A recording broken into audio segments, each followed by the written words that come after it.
afternoon, everybody, and welcome to the studio. We can get Kiba to look at us. There we go.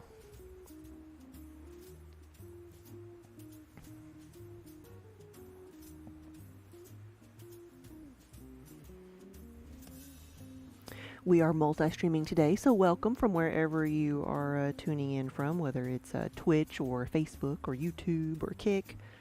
Good afternoon and happy Friday!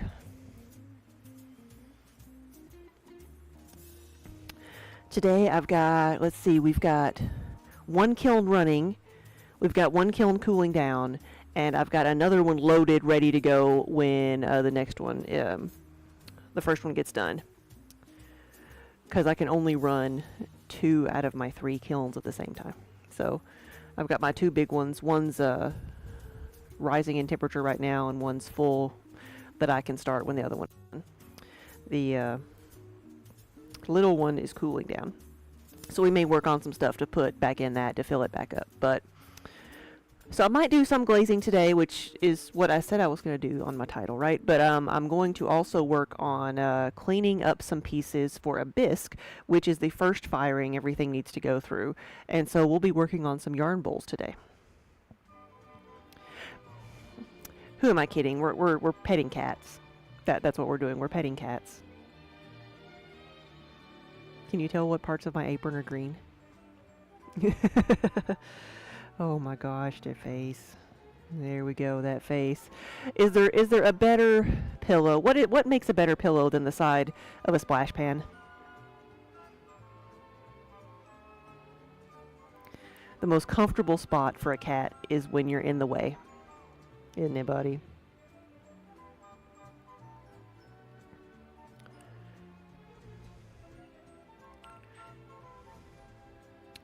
You want to be on the wheel. So I'm going to scratch the belly. Mm-hmm.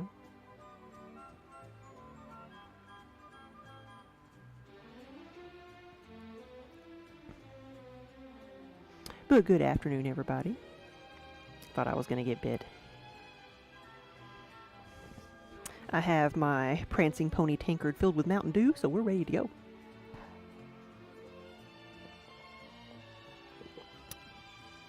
Again, this is mine because it has a little crack in it right there.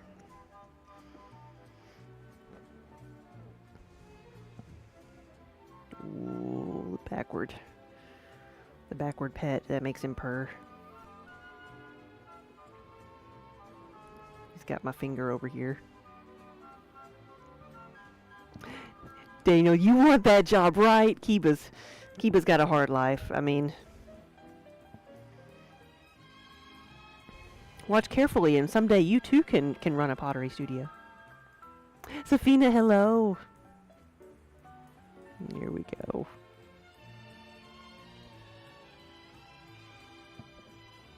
So I had planned on using this as my table for things, but it's there's a few issues here. I guess I could put the table on top of the cat, but I don't know that that would be very stable for pottery. Torn, hello.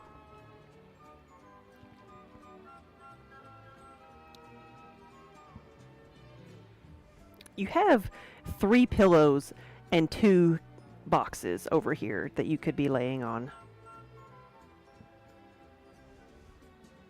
But instead, you're taking over my wheel.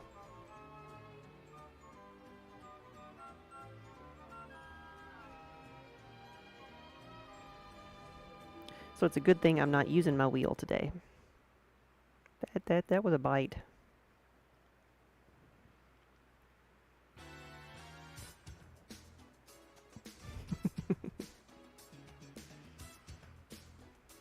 He did. As soon as I started bringing things over here, he climbed up over. He's been over here sleeping for like the past hour or two, and then as soon as I come over here, he takes over the wheel.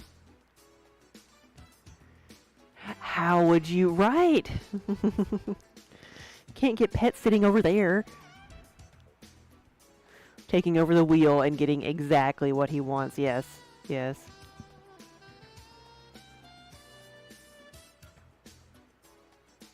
Making himself comfy.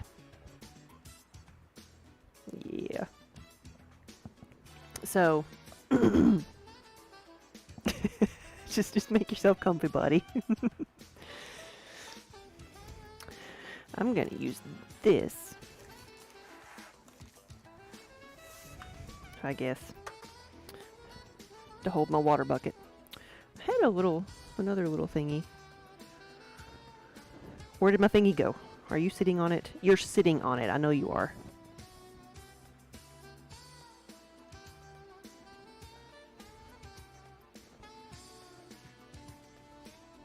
Because I had a blue scrubby that I was going to use to clean up the yarn bowls.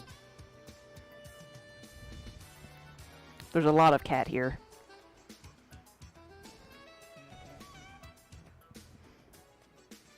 Guess I'll just have to go find another one.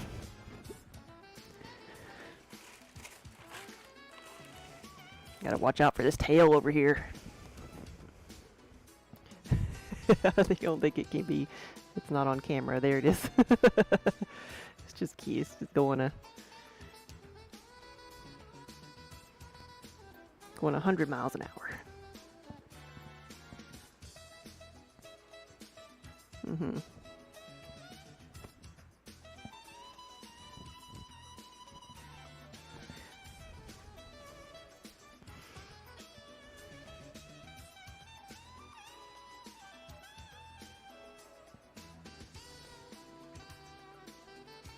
You were also sitting on this. He was sitting on this too. You can sit back down. I just needed my things. He was sitting on these two things. Don't. The tool has been blessed. You don't really want to do that, but no, I'm gonna put it over here. He's like, hey, I like that thing.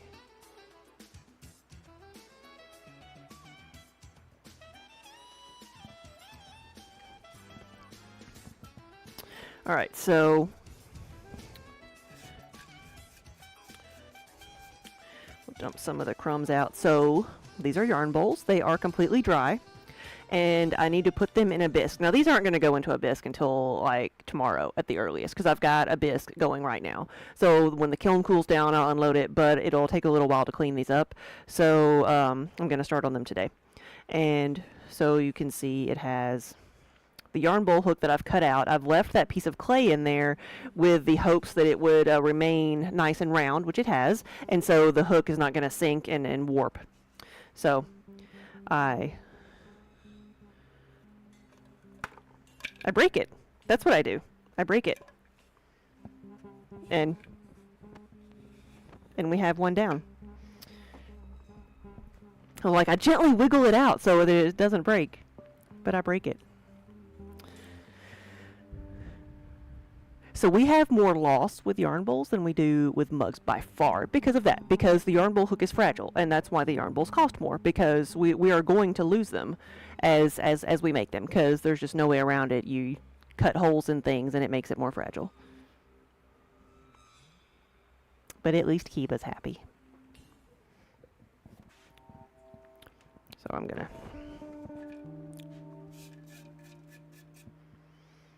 do this over here. And be a lot more careful with it. Which can... Oh, now you're leaving? You need help. Come on.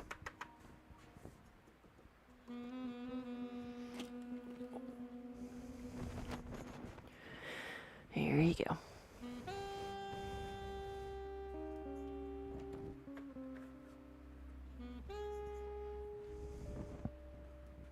Actually, it's a little bit better right here, a little bit lower.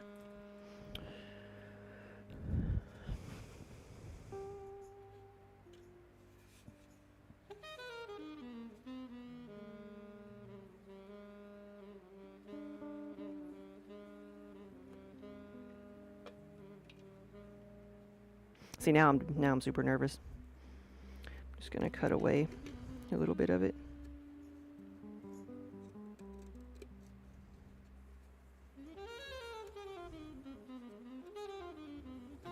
There we go.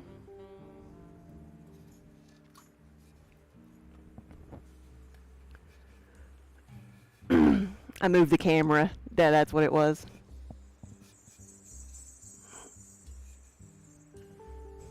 So I've got one of these blue scrubbies, which is just, something you used to clean pots with, dishes. It's plastic though, so it doesn't leave a mark like a steel wool would. So let's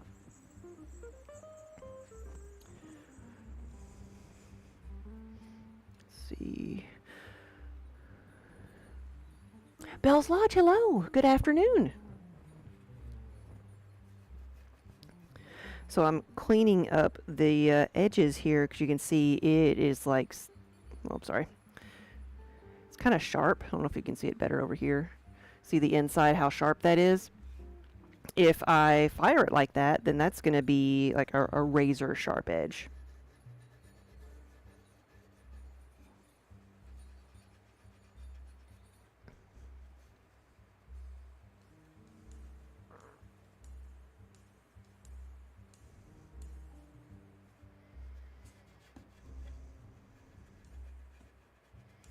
So I've got to soften it.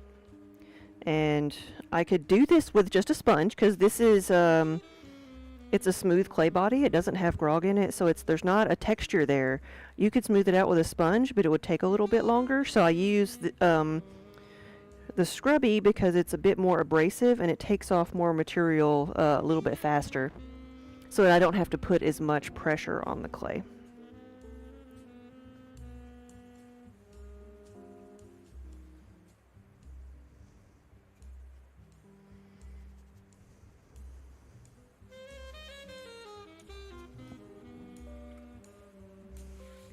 Bells, you've always wanted to give pottery a try, but sadly the workshops around there are tourism based, so they're often packed, making it hard to access. Gotcha.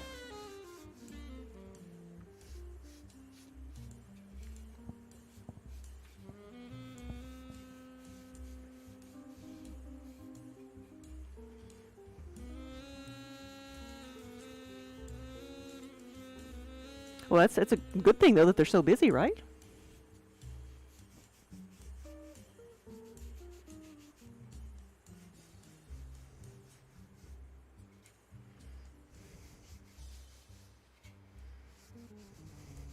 And so I'm just going over this with the sponge, smoothing it out, like getting rid of some of the fingerprints and marks that are here, seeing if there's any rough spots, but checking it over. And then this one has a phrase on it, so I'm going to smooth that. Yeah, I put it in here already. I've got a different sponge which is less abrasive. It's a smoother smoothing sponge. It's very similar to like a makeup sponge. And so it just smooths out the little texture left by the rubber stamp. And it's so it's not very abrasive, so it doesn't just like destroy all the texture that we put on there. And so this one, we've added a little bit of water to it, but it's going to dry really fast. So this one is ready to go. This one's ready to go into the kiln.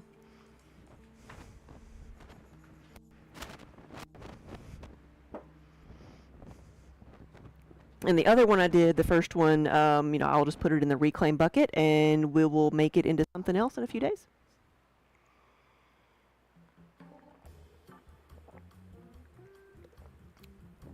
You made a candy dish once? Yes. We all have that one of those like ashtrays candy dishes.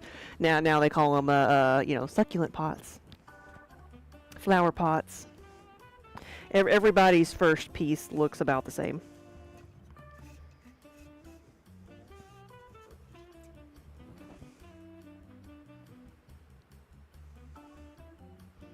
You gave it to your grandmother and she had it until she passed away. Yeah, then you got it back.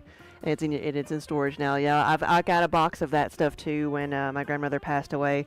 My mother said, and that's how I have some of my first pieces. I wouldn't have them anymore. I had even the piece that they gave me, like that was in the box. I'm like, I have no memory of this thing, but it had my name on it, and that meant that at some point in time for this first some of the very first pieces that I made, like I was proud enough of them that I gave them to my grandmother. And I say, bless her heart, she kept them. Somewhere she kept them.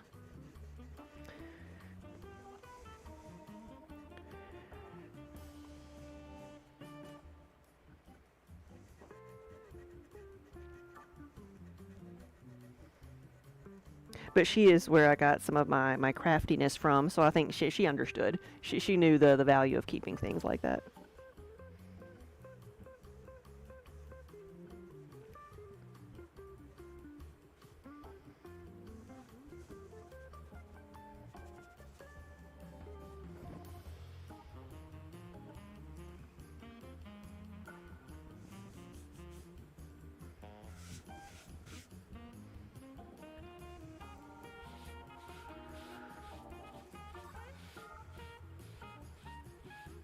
You made a bunch of funky shapes when you were working with clay because you didn't want to try to be too perfect. You just said, I can't do perfect yet, so I'm leaning into imperfect. Yeah.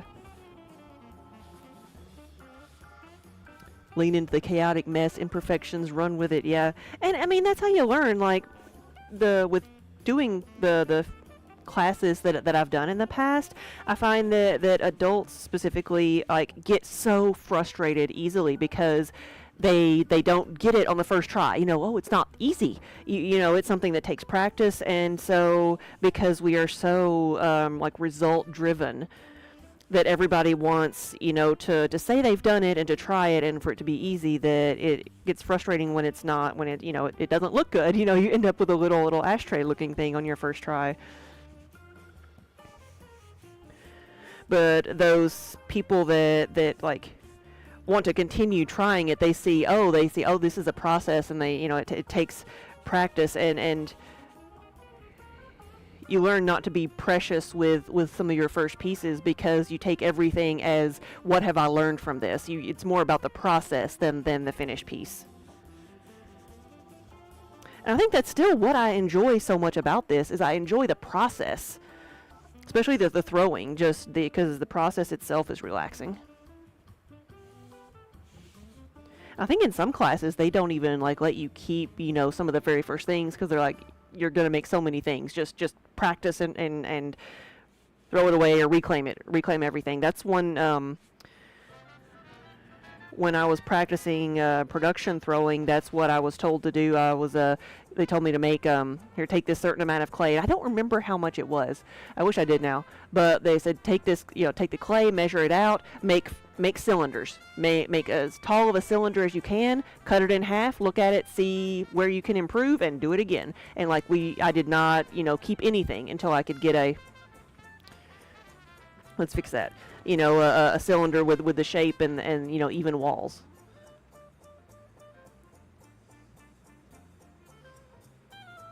Oh, I still have music. Like, that's not usually the one that like messes up.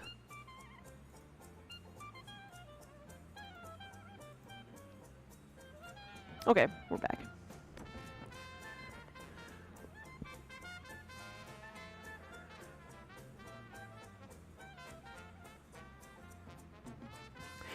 Letting go of the need to get it right the first time was the best thing you ever did for art. Yes. 50 pounds each? Yeah. It feels like it sometimes. It feels like it. Go back to some of those first pieces. They are doorstops.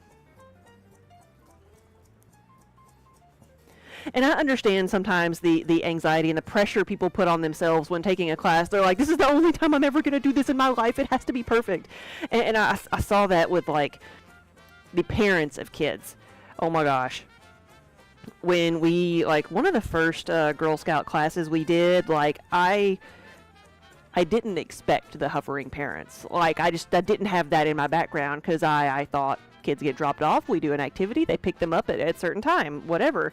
And I was prepared for that. And so, like, me and Daniel were here with the Girl Scouts, and, like, we had so many hovering parents that, like, Daniel like went on like entertainment mode, like to get them out of my way because they kept trying to interrupt me or tell the kid what to do. Like, oh no, don't do that, make it prettier, like as if this was like gonna be some type of a, like, 8-year-olds were gonna make some type of masterpiece.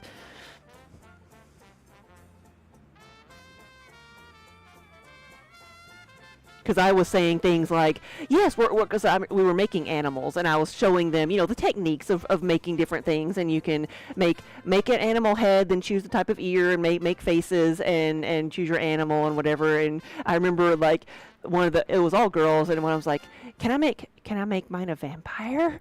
And I'm like, yes, you can make it. Can I make a monster? Yes, you this is your animal, you can make. And that's like the parents were like, no, don't do that. And that's when we had to separate them. Like, no, this is not that big of a deal. Well, and then they got the red underglaze. Because they made monsters, they made vampires, there's got to be blood. So it was really awesome. Yeah, yeah, Wonder Hamster. I think I still got the picture somewhere. They were epic. We had vampire bunnies, we had vampire cats, because of course one wanted to do a vampire, everybody wanted to do a vampire, so we had like some wonderfully detailed fangs, and it was great.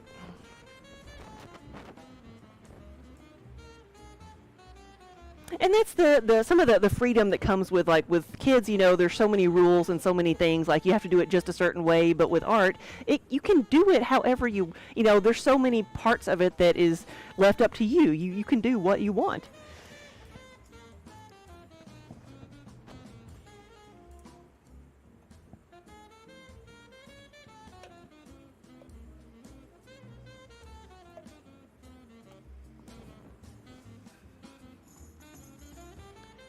And why don't we have the Girl Scouts anymore? Yeah. Why don't they come here anymore?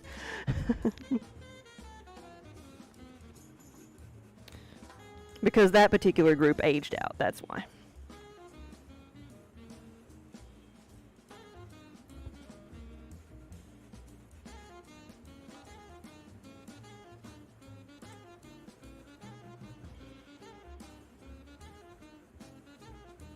Because here, Wonder Hamster, think about this. Because that particular group of little girls have now graduated high school.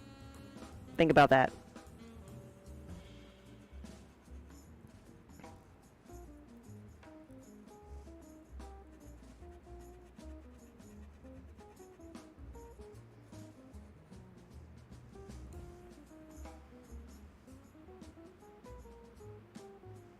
Take the rule book and throw it out, have a play, and see what happens.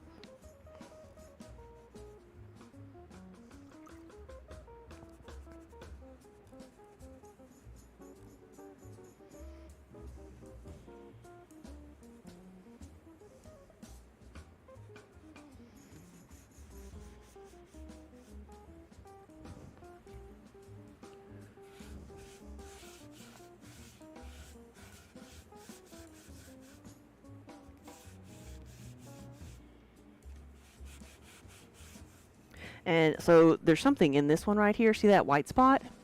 That's what plaster looks like inside of the clay, because it does not absorb the water like the clay. It's not going to change color. So I'm going to like dig that out. Hopefully it's not a big piece, and I can just smooth it out. Tacky Corky, hello. We do have yarn bowls.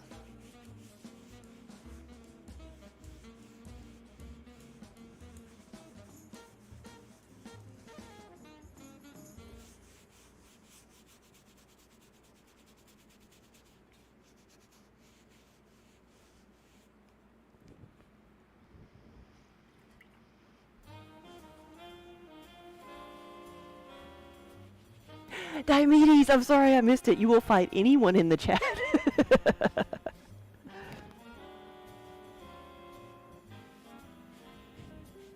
Right, I mean, I've got many on my side, so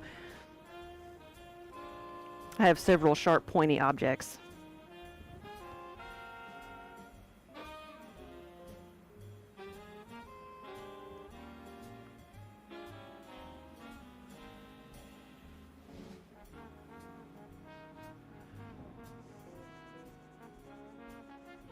Well, you weren't kicked out. You were advanced. There you go. Yeah.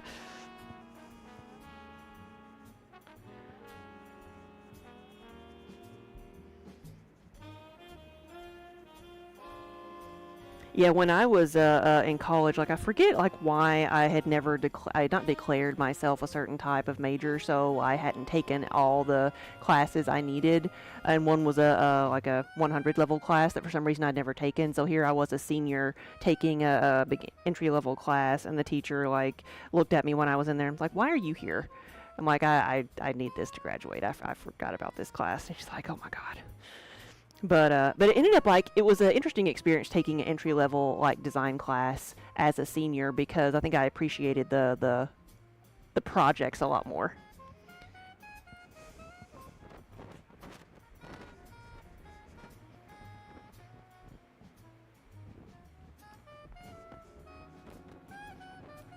Well, Meanie, hey. She's over here in the corner.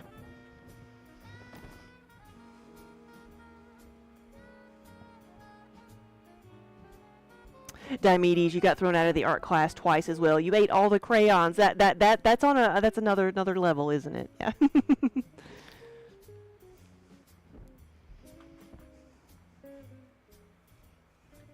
You know, crayons aren't cheap. Go get you a cheese stick instead.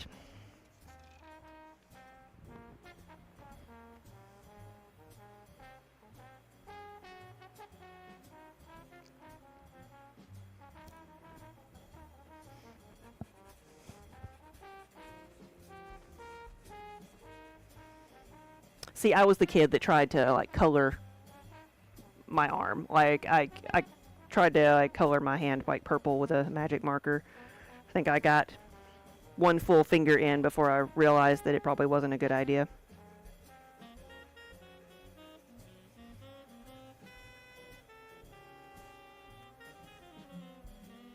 Or more than likely it was before I was caught, you know.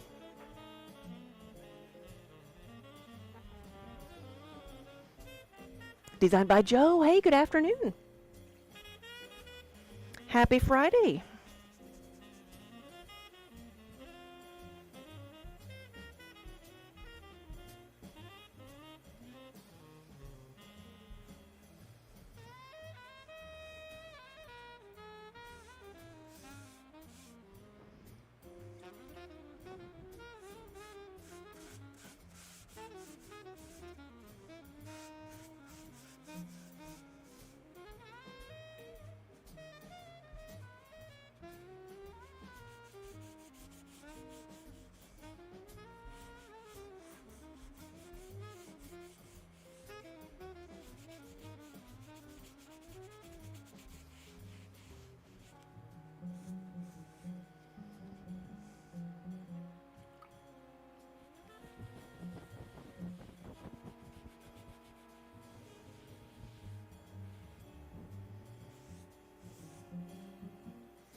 See, I remember like I didn't take an art appreciation class because I was in taking the other classes, but I thought like the art appreciation class was not necessarily project based. It was more just like the history.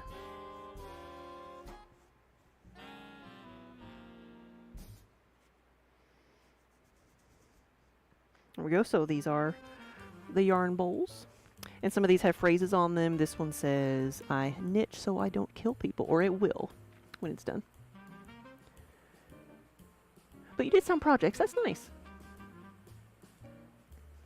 But yeah, so I'm cleaning these up. So, like, I'll set this one to the side. These are completely air dried already. But they're rough. They have rough edges. So for the yarn bowls, like when I cut out the hook, I leave that little piece of clay in there to keep the hook from like sagging or warping. And then hopefully we can take it out like that without breaking it. But sometimes they break. I broke one earlier because it's a very fragile area. I have to be very careful. But you can see how like sharp the edges are. I have to wipe those down or scrape them. I'm using a scrubby to wipe them down and smooth them out. And then I'll go around the bowl and smooth off some of the other rough edges and fingerprints and marks left from the making process.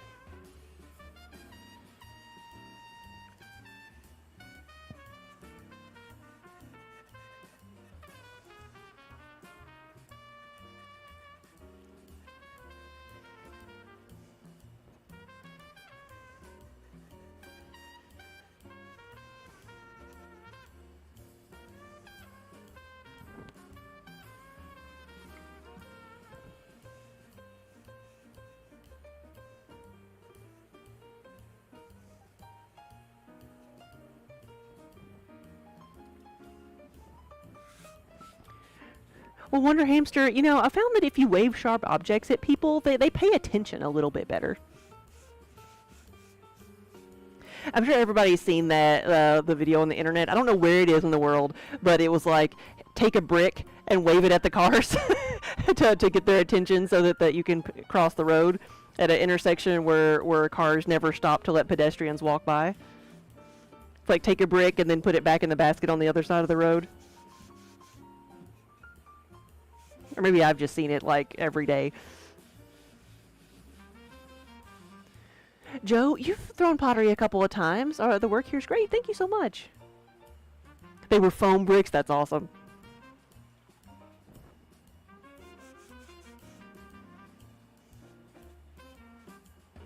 Just in case anybody wanted to test that. Yeah, test the theory.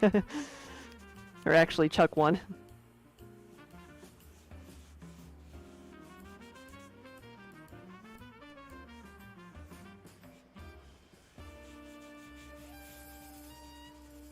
You know, and this is just water. I'm using the, it's a very smooth clay body, so all you have to do is, you know, wipe it down with water. The water is dissolves the clay a little bit, so that's why it smooths it out. It just dissolves the top layer, or any rough spots. And wipes it away, and that's the same thing that allows us to reclaim or recycle the clay. If it does break, then I can just put it in the bucket of water and it'll dissolve again. And this one it says Yarn Snob, and what we'll do when this is been fired once in the bisque, we will take glaze and fill in this medallion here, because this has been pressed. It was used with a rubber stamp, pressed into the clay, so there's a 3D relief there. Fill that in with glaze, and then glaze the rest of the pot.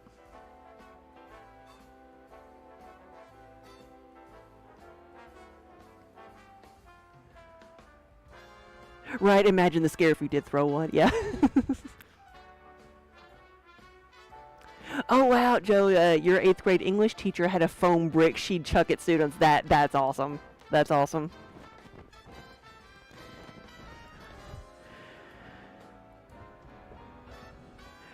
We had a substitute teacher who would come around, and because we weren't like a huge school or whatever, so some of the substitute teachers were the same over and over again, and he would threaten to cut off, he'll rip off your arm and beat you with the bloody end if you don't settle down. And so I remembered that.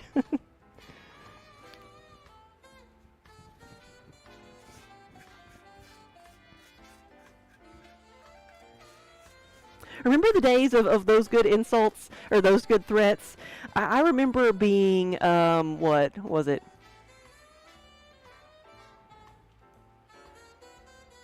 Something like, if you don't settle down, we'll hang you by your toes. Stuff like that. And of course, it's so silly, it just makes you laugh.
This one had a lot of fingerprints on it.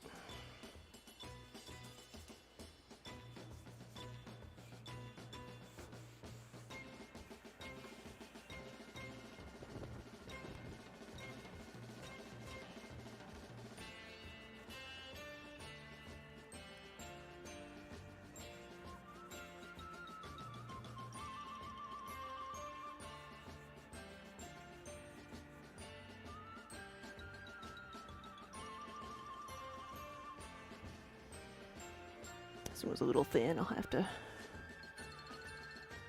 make sure we can see some of that.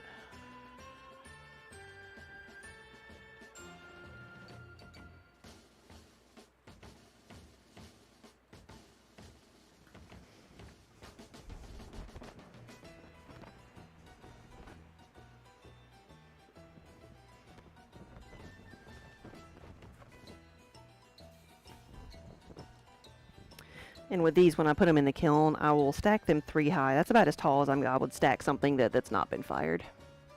Afterwards, you can stack them as tall as you can.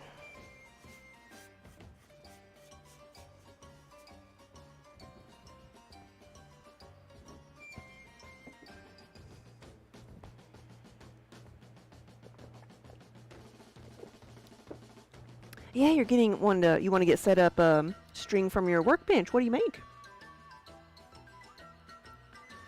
You like to set up with multiple angles? Yes. So we've got, well, this is obviously the top down, and then the side cam, and I've got, the face cam doesn't move. It just, I've got it like set to where it needs to be.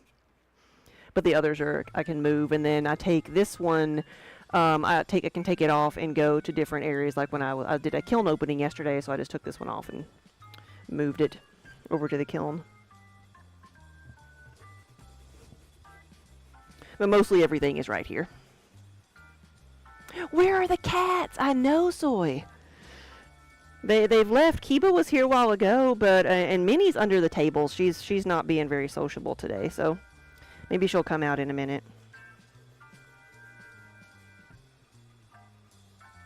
I don't know where Kiba went.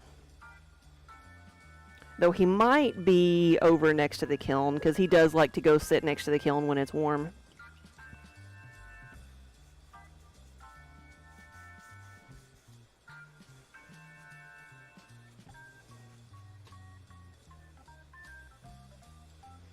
I'm just cleaning up some yarn bowls for for their first firing, just smoothing out the rough edges. You're a jeweler, goldsmith as a hobby, so you need lots of the close-up shots. Yes. So that seems like it would need to be pretty precise. Like I tried wearing like a harmonica brace, if that's the right word, that you would have around your neck for the camera, because CNOT Bush does that for when doing like close-up detail, but it was like, I moved too much for that. Like, you have to be super still when you're doing that. I was giving myself motion sickness, let alone everybody else.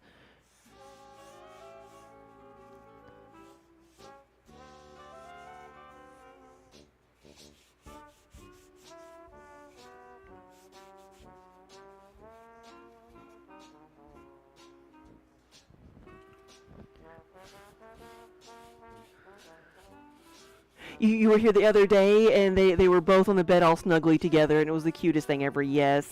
And if you look at yesterday's stream, at the very end of the stream, like right before it ended, the last few minutes was Minnie just going crazy with her, like, scratching post up here with her lizard that's hanging up on top of it. It was like she went crazy playing with it, and then she passed out.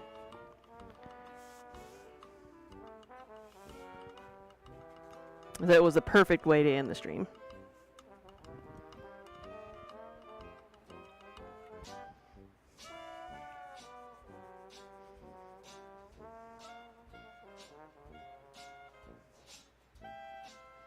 This one, if you can see, is going to be a little sheep design.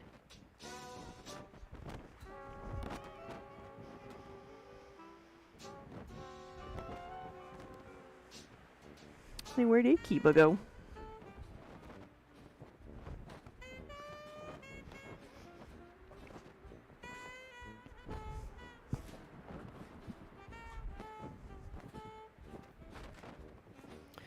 Kiln's doing well. It's rising in temperature.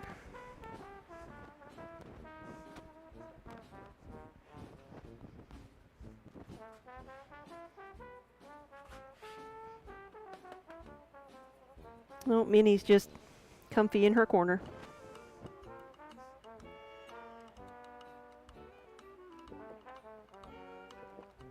Yeah, you couldn't wear anything too much hammering and filing, yeah.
The yarn bowl hook here is always the area that's the most tricky, so I try to do this first before I clean the rest of the bowl.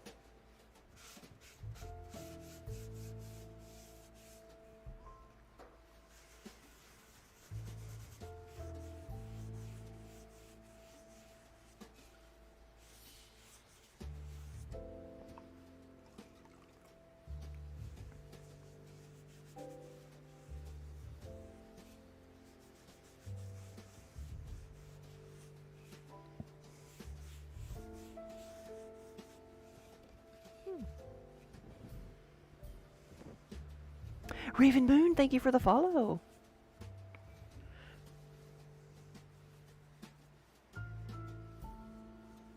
Here we go. And this one is kind of hard to see because there's a lot of little text, but it's from the a book and TV series Outlander. This one says Ladley Brock Wool Company on a yarn bowl.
And this one, as you can see, is a Star Trek themed knitting crossover, Knit Long and Prosper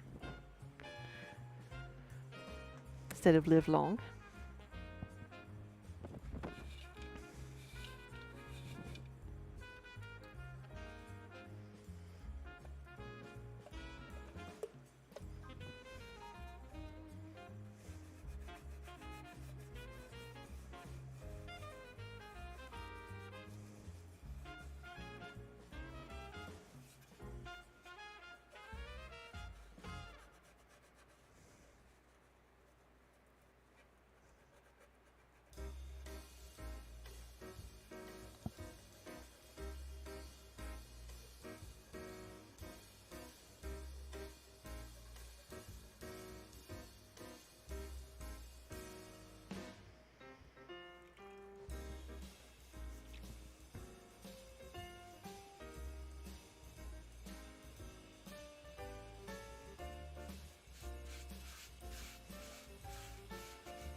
So this is probably, this is not my, I would say this is my least favorite part of the process, but this is one that is a lot more tedious, right?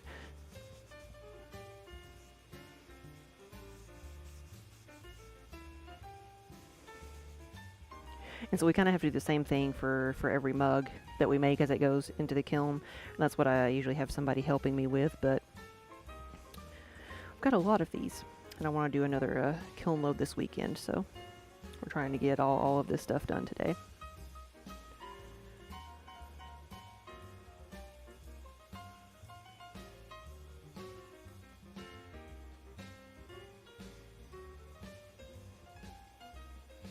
My favorite thing to do is the throwing, and I think my least favorite thing is probably glazing.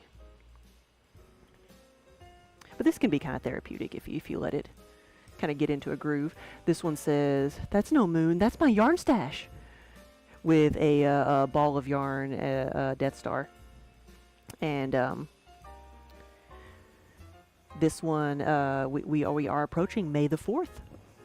That's actually the weekend of the show, so we've got a lot of Star Wars stuff to take to the show with us.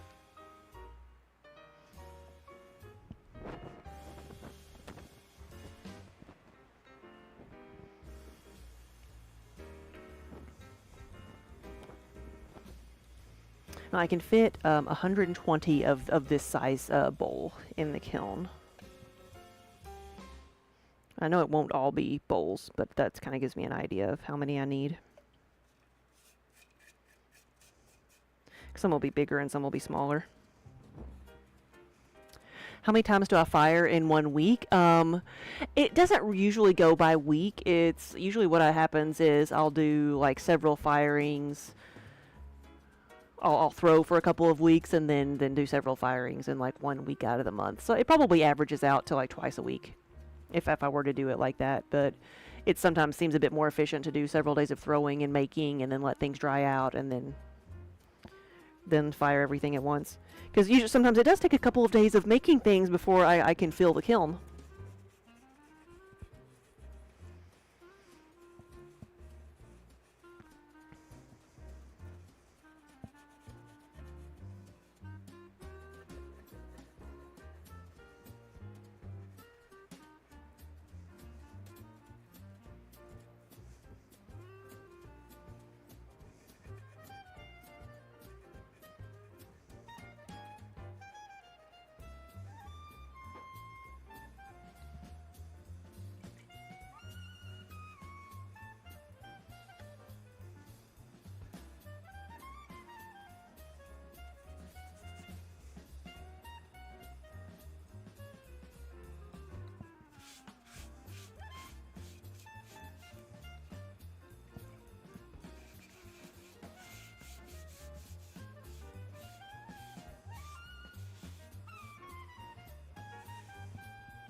This one says, I love a good fingering yarn. What did you think it said?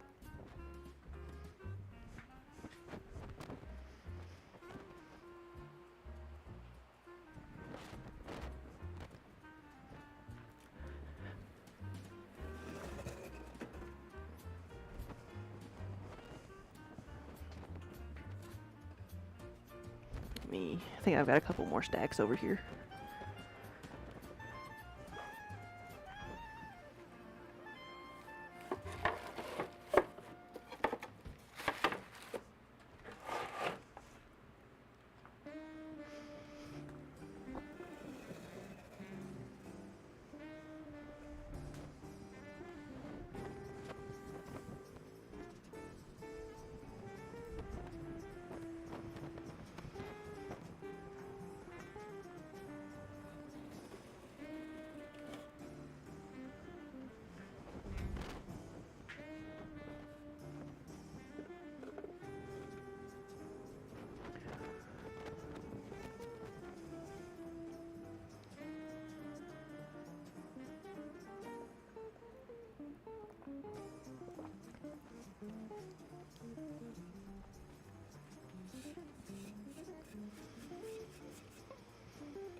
I'm gonna have to look at those.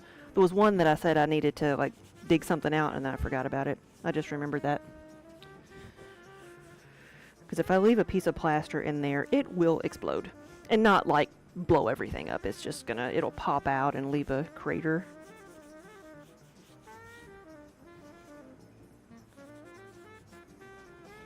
Actually, do I still have it over here? Yeah, it's still back there. That's what happens when a piece of plaster is left in something, because a lot of times, like, you may not see it, it may not be on the surface. The pot shrinks just a little bit, but the plaster doesn't, and so something's got to give, and it's usually the pot. So that's what happens. Let me go find I'll get done with this one, and I'll go find the one that had the speck in it. I had a little like rough spot that I was like wiping down, and it reminded me of that.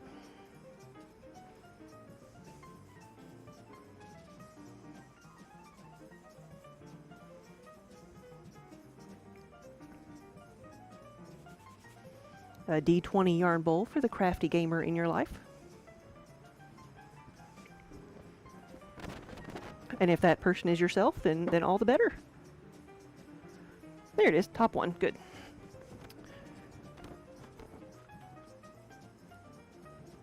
So.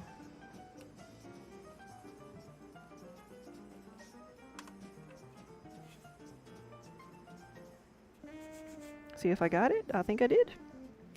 That was a small speck. That was a really good one. Though this one, it didn't have a big like lump. Sometimes if there's a foreign object, like there'll be a big noticeable lump in there, and that one did not have that, so we're good. That might not have been as destructive.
There we go.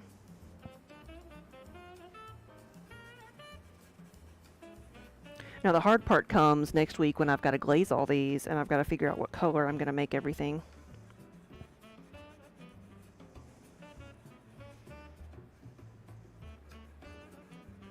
Because we have so many options. On some days I want to make everything blue, some days I want to make everything like the pink or the yellow. Because it is springtime and everybody wants springtime colors.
There we go. Another D20 bolt. I'll just leave it over here. Ooh, I can make one. I can make one regular and one rainbow. I think I'll just make them regular. Because I'll make this one rainbow. Because this is going to be our rainbow heart.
Yeah, this first firing they're going to go through, it heats up really slow, so it doesn't go to as high of a temperature, but it takes the same, if not longer, than the glaze firing. And that's because even though these are completely air dried, there's still going to be some moisture because of the humidity in the air.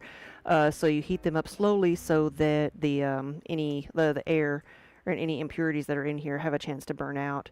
And it's interesting, like how much, like you think, how much is in here that burns out. One time I had something happen to the kiln at like around 600 degrees, so it had warmed up some but couldn't get any higher, and I realized I had to get inside of it and just change an element out completely. And it was so I opened it up and it had only gotten to 600 degrees, and so when I let it cool down and opened it up, like all the pots were like speckled. Like they looked like somebody had like splattered like really thin like paint on them. They all had these little black specks, and it was because of the organic material in the pots burning out at that point.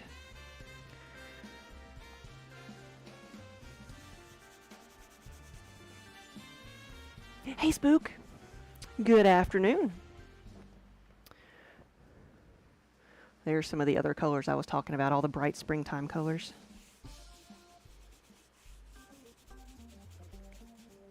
As I kind of organize my glazes, I'll do a day of just bright colors. We'll have a 1 kiln load at least that's just going to be nothing but like pink and orange.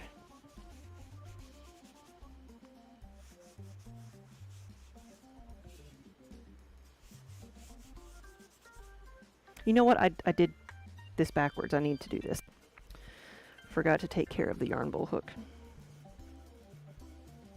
And I'm using the water and the abrasiveness of the sponge to smooth out and break down that sharp edge there.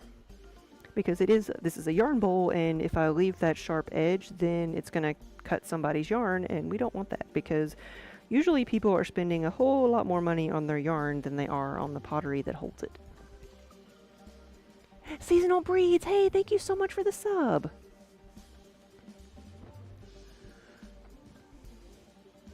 And thank you for using your Prime sub here on our channel. We greatly appreciate it. Kiba and Minnie will get some extra treats tonight.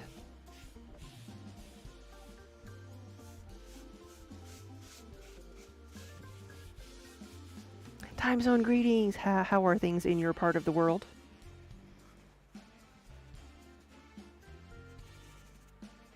There we go. And it wouldn't be a knitting show without curse words. It's funny, the camera like refocused then and blurred it out. It probably does that on each one, but I thought it was funny that it did that on the curse word one.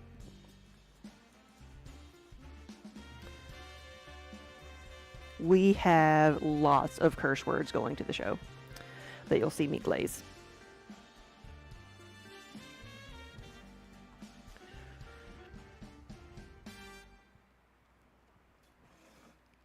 The knitters are the reason I started making the curse word mugs. And so I thought, oh, one person custom ordered one. Nope, that'll be a one-time thing. That's kind of harsh, you know. F off. F off. I'm knitting. But then they posted it on Facebook, and then people started ordering it, and it has become one of my, like, for a while it was our bestseller, wholesale and retail. But now we have a whole line of curse word mugs.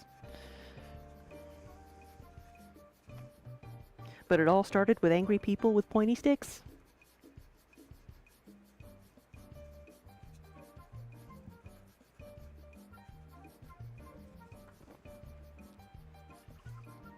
You're finished with work for the week? Nice! Yeah, happy Friday, everybody. Oh, I keep forgetting what day it is.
Serving a double market for the same people with the yarn bowls and D&D themed items. Yes, yeah, there's so much overlap. You saw some people knitting in the audience for the Dimensions 20 live show when you were at on Wednesday. Nice!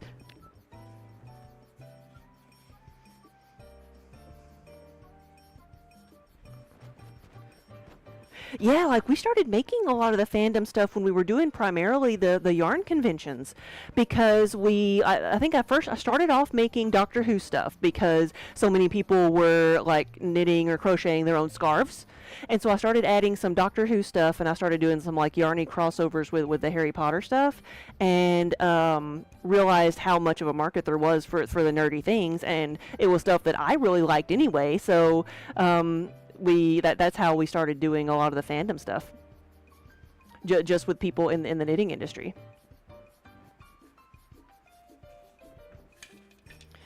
Because crafters are nerdy. Keeps the hands busy while you're not rolling. Yes, my friend will crochet while we're playing board games. People knit during D&D, yeah. And there's people that have made like projects based around like dice rolling in D&D. There was somebody who put a book together about, it was a Kickstarter that I made mugs for. It was called Knit 1 Roll 20, something like that. I forget what one of the exact phrases was, but it was like patterns in games, patterns based on the games, and you know every piece you make is going to be different for every person. Because you roll the dice and then decide what to do next.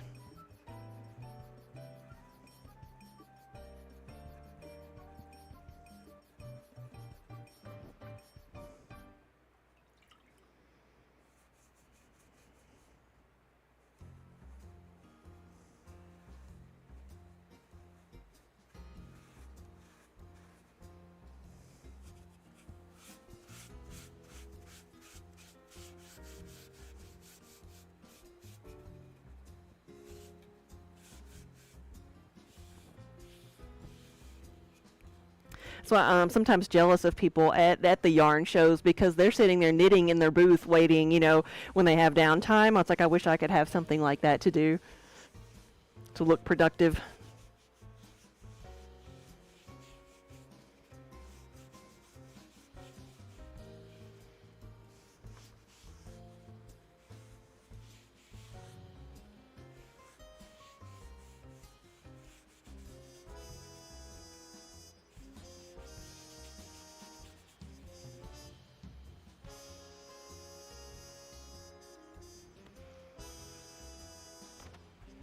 It's too heavy to take the wheel with me. Yeah, and it's a bit of a distraction. No, I have taken it with me before when I do outdoor shows. I've done live demos, especially with places that get you a better booth if you do live demos. We've done that, but it really takes two people because you can't do demos and get your hands dirty and then take somebody's money. It's so. But what it does is especially with little kids, it provides a safe distraction so parents can shop and browse without having to constantly worry about entering a pottery booth with kids.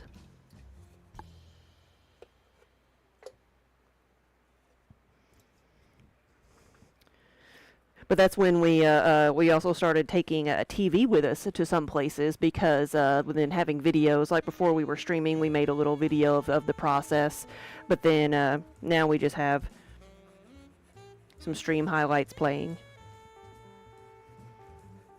Because the question I still get asked most often is, oh, you really make all this? I'm like, yep.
It's a thick spot.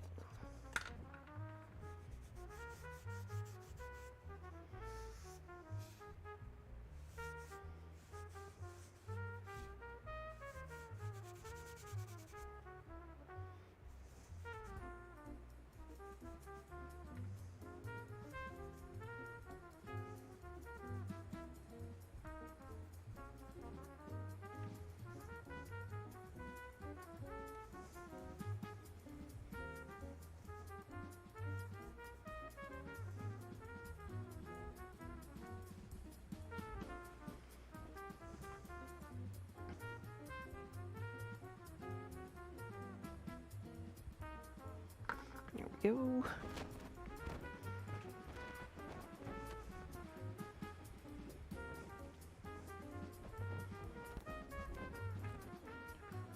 I've got one here that's really big. This is the large yarn bowl.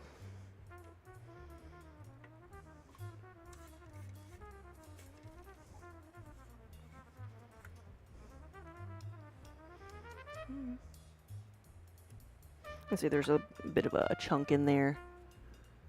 You can see those that, yeah, I'll use that to get it out. That's just left over from throwing, some of the goop left over from throwing.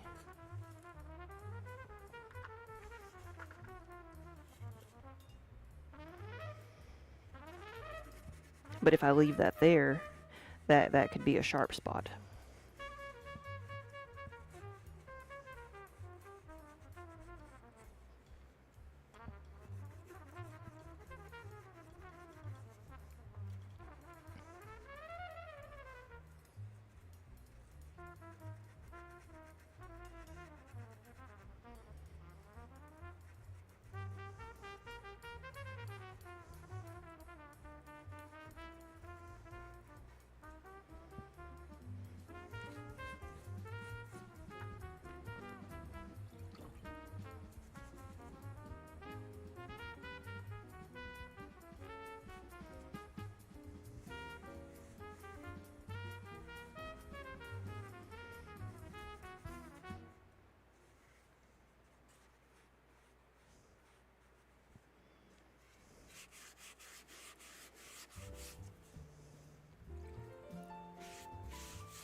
There we go. So one of the larger yarn bowls, it's going to be like around 8 inches wide once it's fired.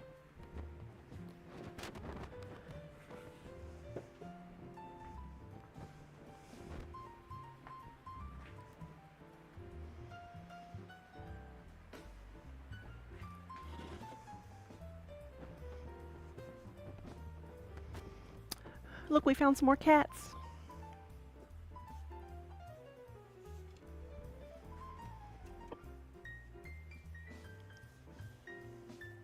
So this is one of the animal yarn bowls. It is a kitty cat with little feet and a tail. I have some underglaze over here that I've been like rehydrating so I can paint with it, and I'm gonna make some of these different colored cats. The black cat I'm going to use like glaze for, and I can do that with the gray as well. So the ones that are going to be gray and black, I'm going to use glaze, but the one that I'm going to make one look like Kiba. And so I'll just use some black underglaze, and then I'll glaze the rest of the pot just clear. Same thing if I was going to do a white cat, I would just like use clear glaze because it's white clay body. Because I could do that, just leave it like white and then have pink ears, and that's it.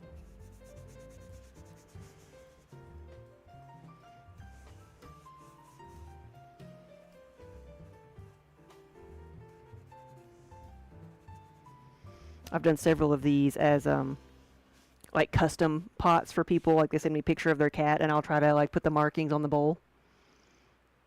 Isn't it great? Yes. That's our tux. The eye roll. You need to keep that one for when Wonder Hamster tells a silly joke. We use that in response to puns.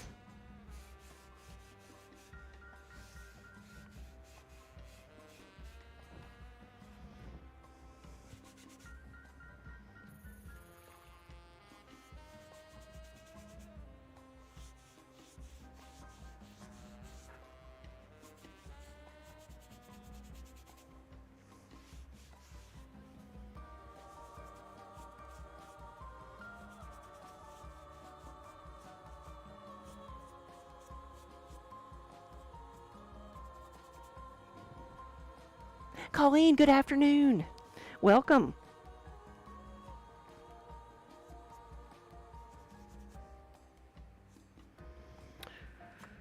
So we have one cat. So of the ones I need to put underglaze on, it's gonna be, I'm gonna make a Kiba and I'm gonna make a Calico Cat.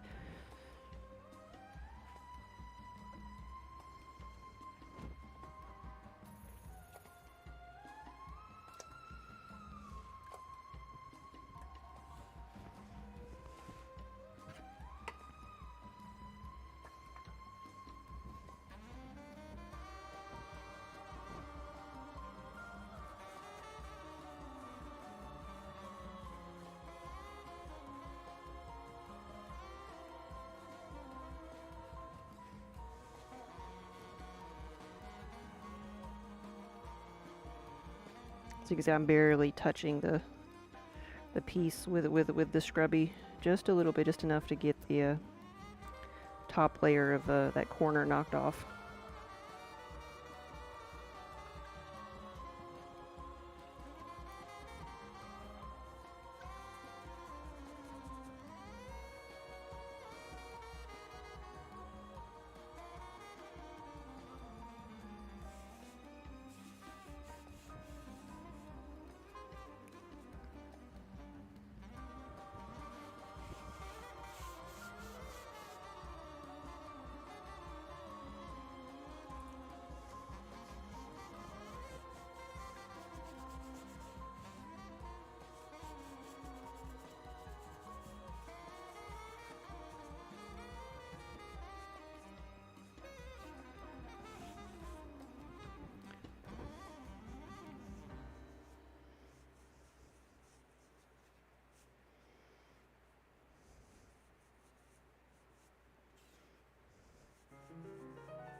Let's make sure I got everything.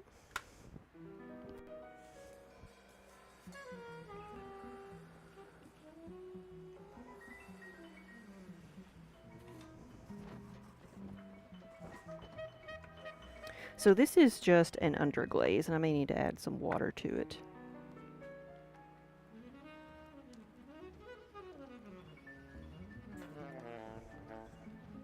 And give it a good stir.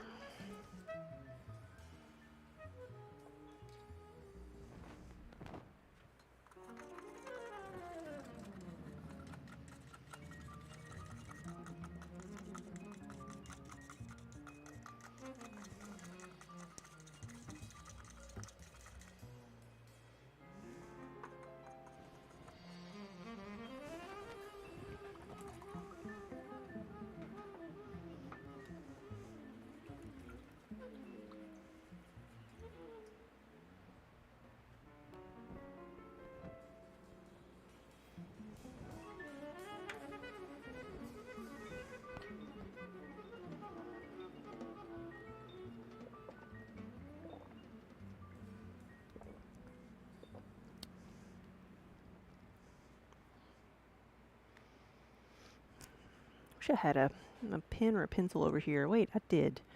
Where did it go?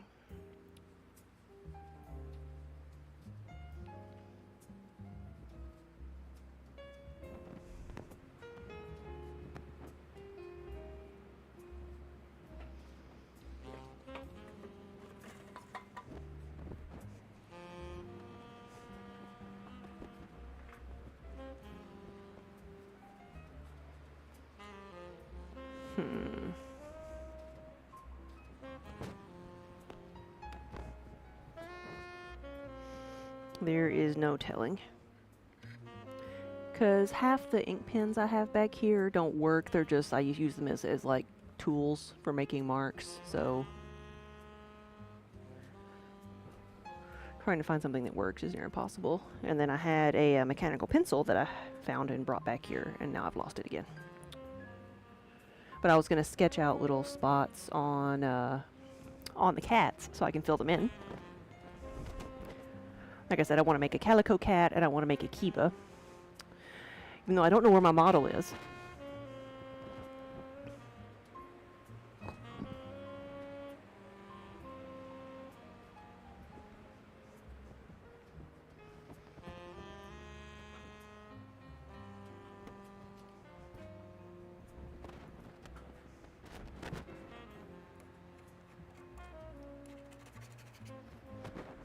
Alright, this thing actually works. Alright. So for Kiba, so we're going to give him pink ears. And really all I need is just that little line right there for his ears. And then he just gets black around his ears because that's all he has. And then his nose is pink. And then he's just going to get some like spots back here. He just has a few little spots on his back. You know, like that. And then he'll have a little bit on his tail. Need to get a chain. I just need to carry everything around my neck. You'd think like I have plenty of like aprons with pockets, and they do end up with things in them. So I'll use the black, and then I'll get out the pink for his ears, and then yellow for his eyes.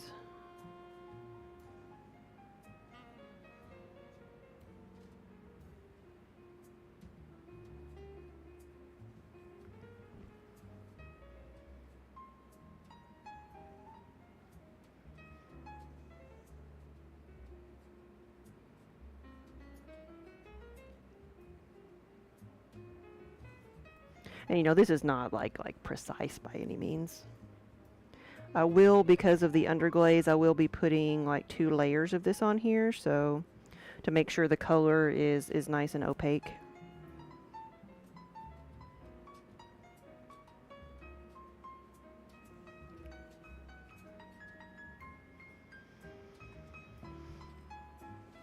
I need yes, a Batman utility belt. That's so much cooler.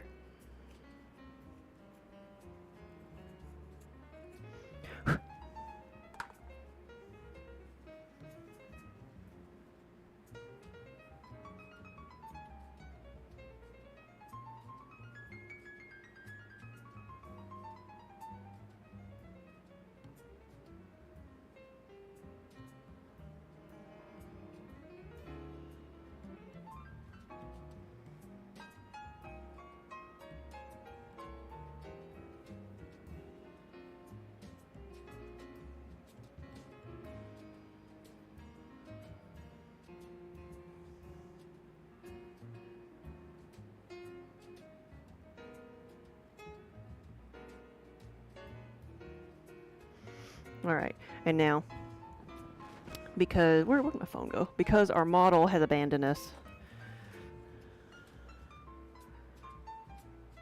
Okay, I was like, I thought his, like, markings went down to his eyes. Let's see. How far do I have to go to get a picture of Kiba? There he is. Okay, so it's, yeah, it'll go to his eyes and then over.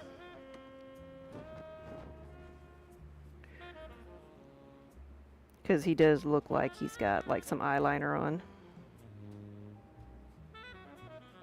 And that one goes down a little bit.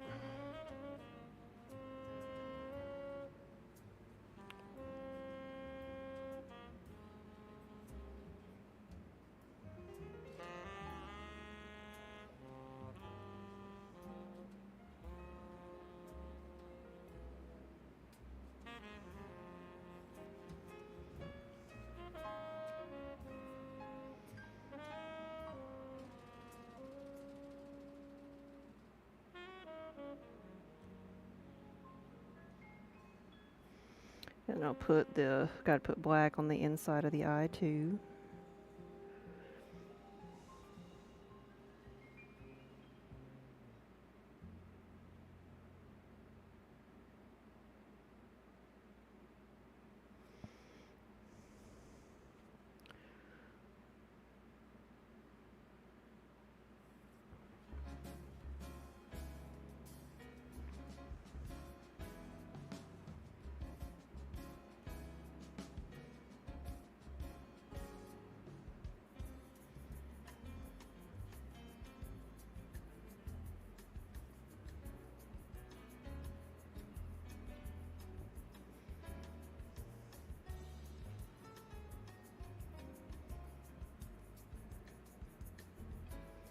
There we go. There's our little raccoon guy. Oops, he needs another eye, doesn't he?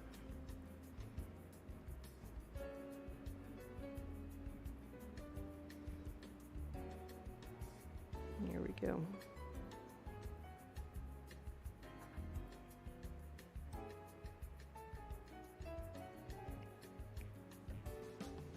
That's a little bit better.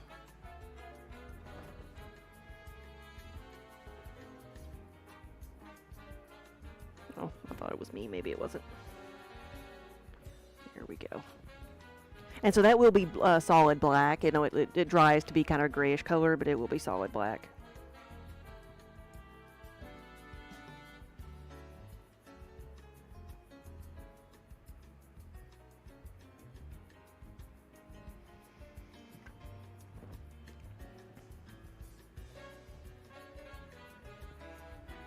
And then we'll just give him some spots.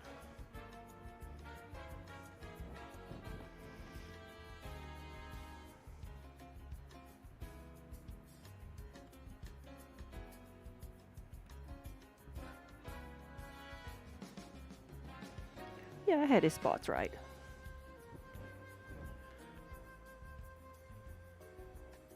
Look at him every day, but you forget about it. Because they're all on his back.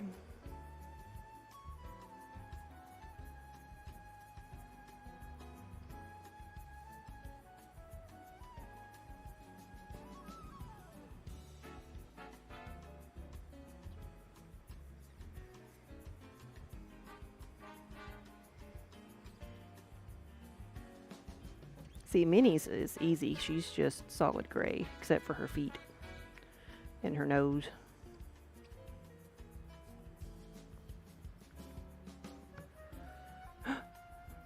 Rhinus Leatherworks, hey, thank you for the raid. Welcome, everybody.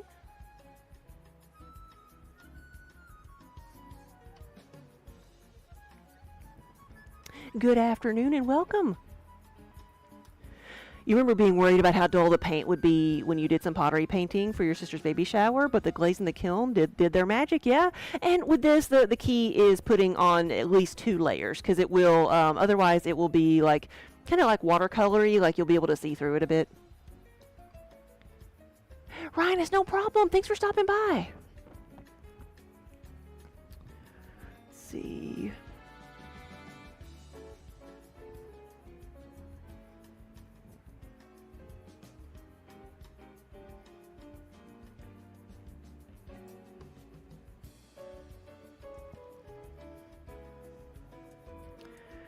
I am just prepping some pieces for our for their first kiln load firing.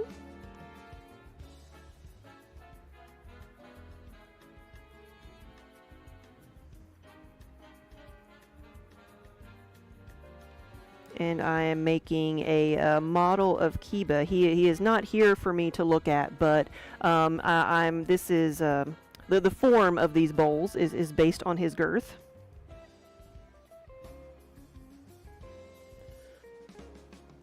But these are yarn bowls that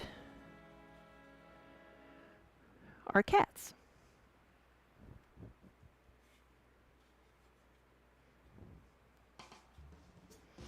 Like was much on the other side. Yeah, then there's goes over on this side.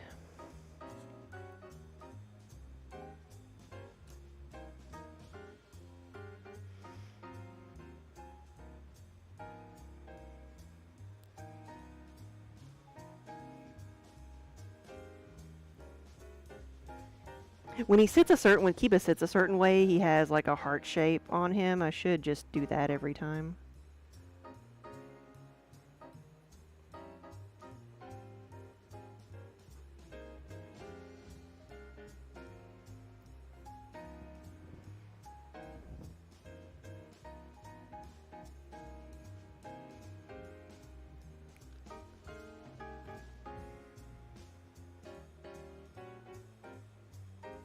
Yeah, and now that I've got like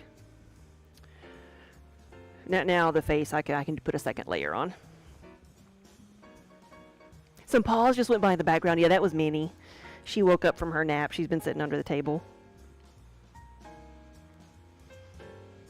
So what was Rhinus working on today?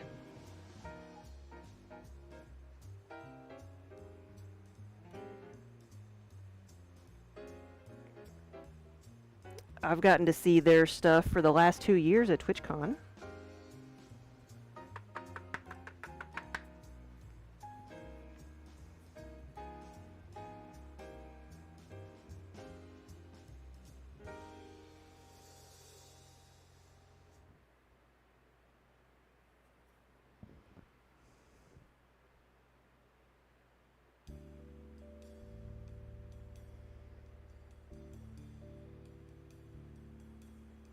And I always mean to do the color working on these like before I put them in the kiln, but I always like I'm like, oh, I'll just do it after. I'll just do it after. I just rush to get stuff in the kiln and get it fired that I never take the time to do this.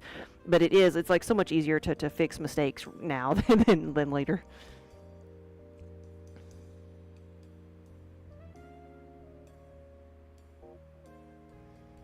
And what this will do is it'll let the underglaze set in the kiln, so I don't like accidentally smear it when I'm trying to glaze it. So, as I'm trying to be very careful as I'm holding it, not to like hug it, so that I smear it or scratch it. No hugging the cat pots.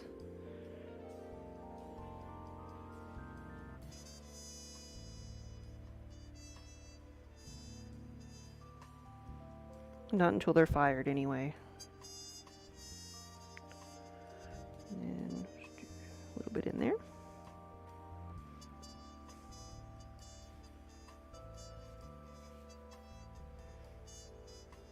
So what's everybody doing today?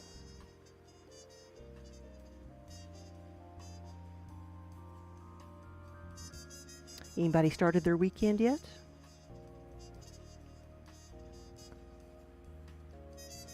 I'll be here getting ready for the show. We've got 2 weeks till our show. So I'm going to be firing lots of kilns. It's cooled off a little bit here, so it's not as miserable in here as it has been. This is the springtime weather I like, where it like is cool a little bit.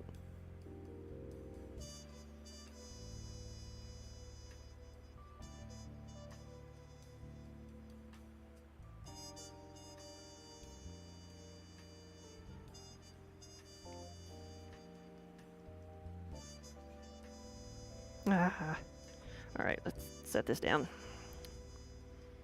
carefully and clean off my hands because I've gotten like black underglaze and I'm leaving fingerprints.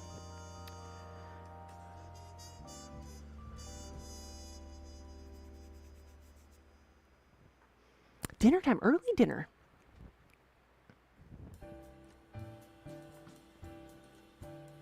Well, then have a good supper.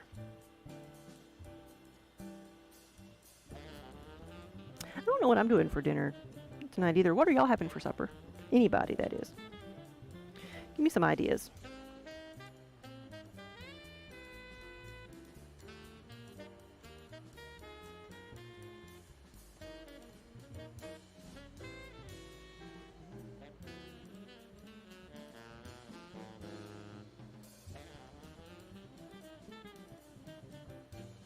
Here we go. And so I will use the black on the other one because I'm gonna make it a calico cat, but I'll like clean up the ears a little bit. It will also get pink ears and a pink nose and then yellow eyes.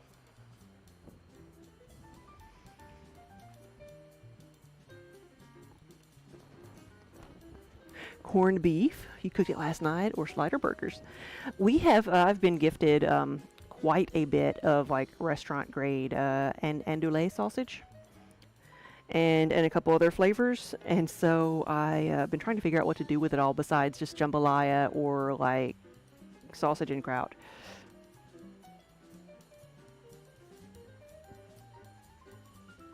So what would you all do? I guess I could do like red beans or whatever. But like what would you do with that if you had it?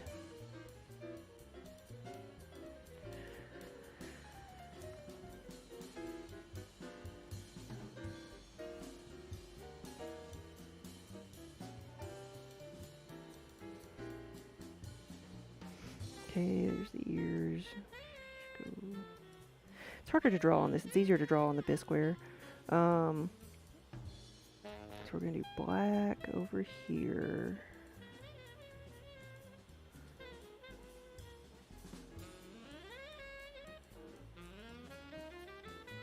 And then black on the top of that ear, and then orange. Yeah.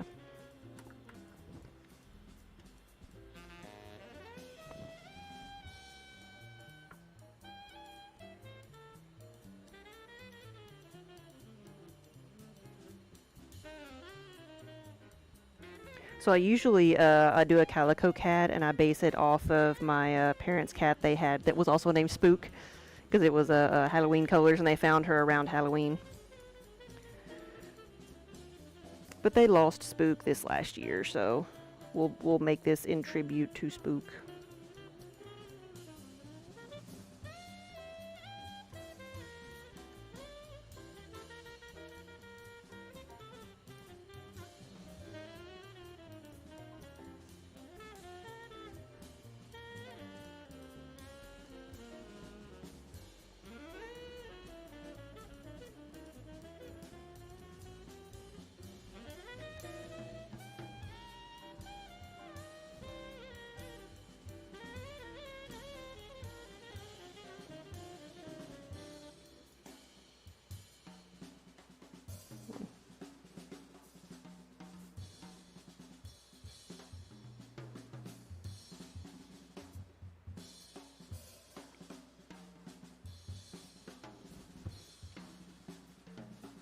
Sausage and potato.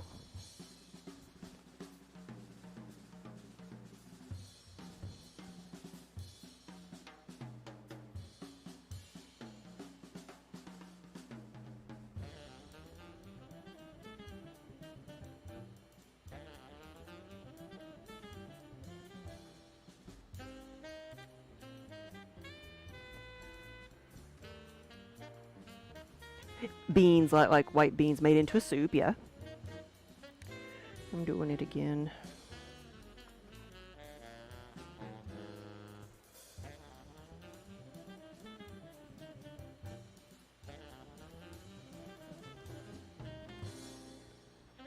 Yeah, I saw a lot of soup recipes.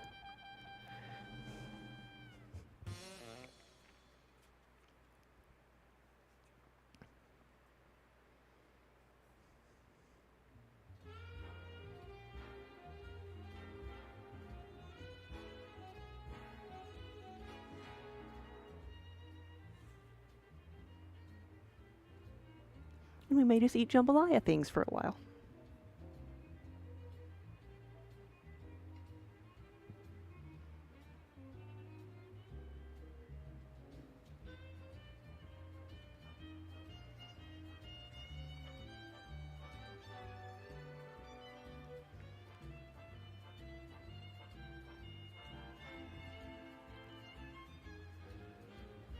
Yeah, pasta.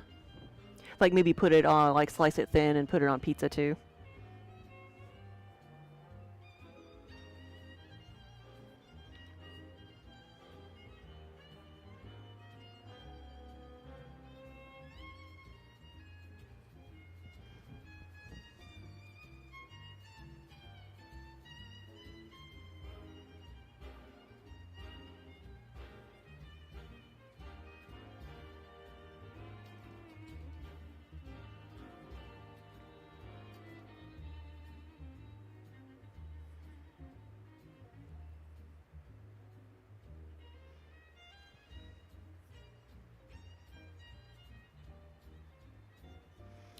Alright, we'll do a little bit of white there and some orange.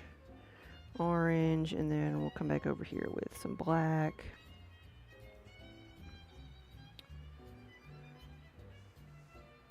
Mac and cheese sounds good too. We had mac and cheese with barbecue, and that's good. It was so last week, 2 weeks ago, something like that. I helped my mother with a food show because that's what my mother does. She's like does food demos for different products, And so at a food show, like there's no sales that go on at a food show. It's all demoing products. So it's a lot of fun. You're just feeding people, right? And talking about a product and explaining, how you're supposed to use it to different like restaurants and such. So you usually have like there's an ice cream booth, and you have like a big produce booth with all the fresh produce where they can get that from, and different meats and fried foods, prepared foods, thaw and serve, stuff like that. And our booth was Riches. We were the Riches booth. That's why I have this Riches apron. And it was Riches on top, which is their whipped cream, and then their mac and cheese, prepared mac and cheese. And so they put, and they do barbecue. So they have all kinds of stuff. But so she did barbecue and mac and cheese.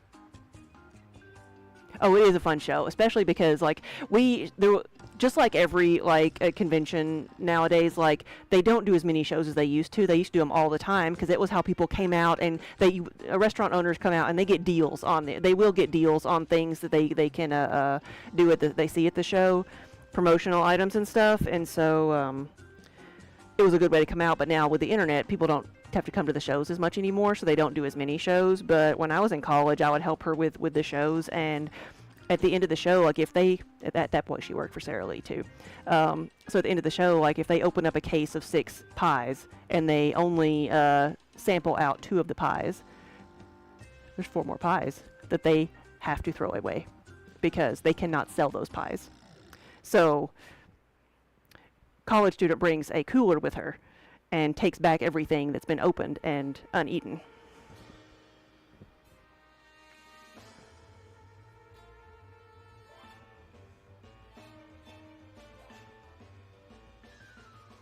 Just gonna make a little blob.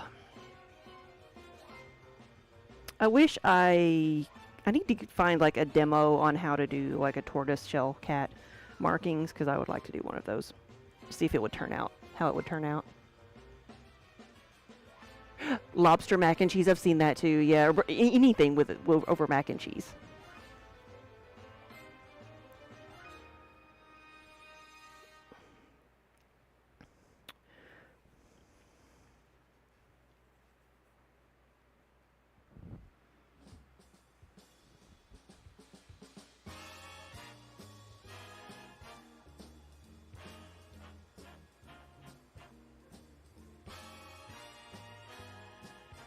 So the people were sampling out all of this different flavored sausage, and I'm like, "Ooh, are y'all taking?" It was like an open package, and I asked for the open package, and they gave me the entire case, so I wasn't gonna turn it down.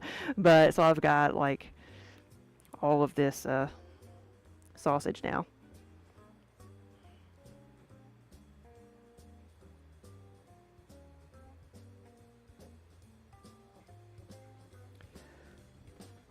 So we'll do some orange and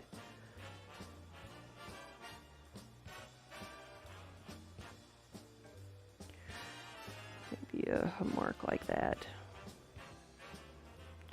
And we'll just do the orange around it.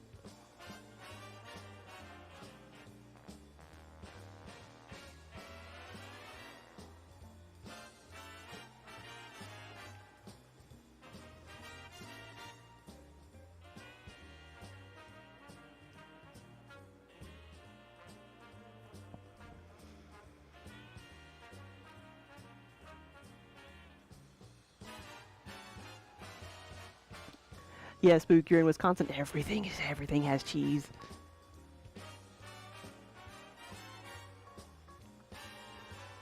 Oh, seasonal breads. Yeah, you've eaten and shouldn't have anything else today, but now you're getting peckish again because we're talking about food.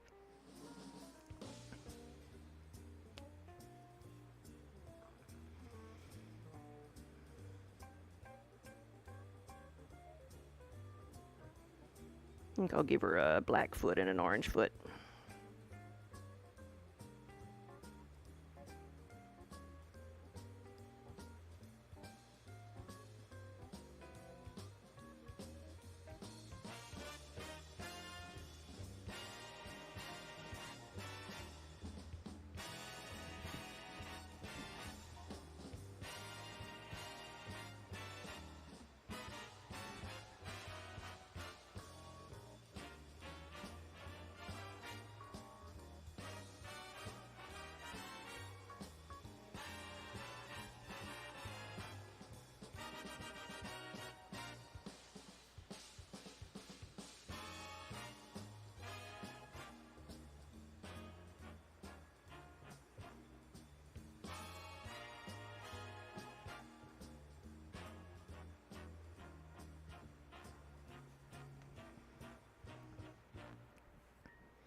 All right, and then time to go over the second time.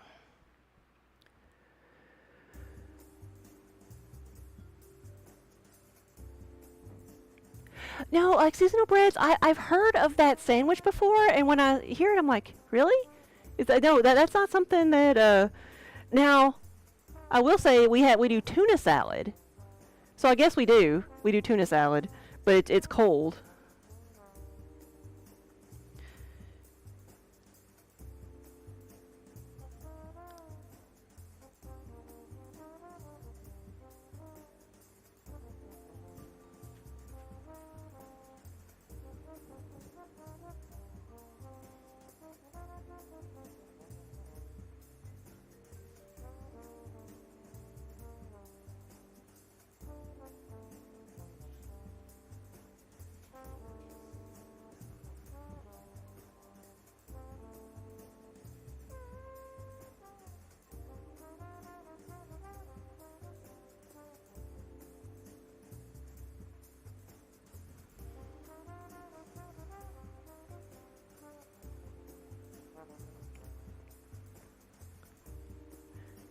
Lizard, yes, it is Kiba.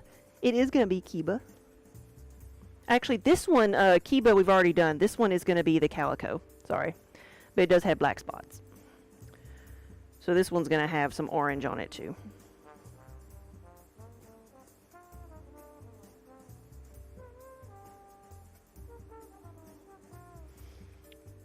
Trying to be careful not to mess things up. I've already hit a spot over here. I'll have to wipe down.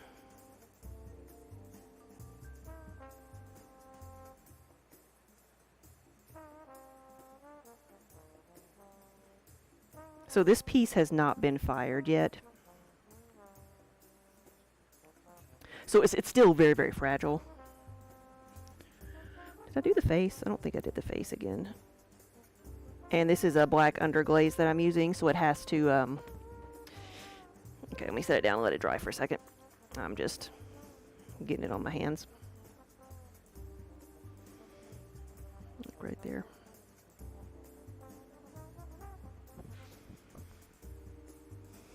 Yes, and it's a yarn bowl, the kitty yarn bowls. So this one is Kiba. And it'll have pink ears and a pink nose and then the yellow eyes with his markings. Colleen, no, I haven't. I've not even heard of that. Poor Things. No. Oh, okay, so it was like an award winner.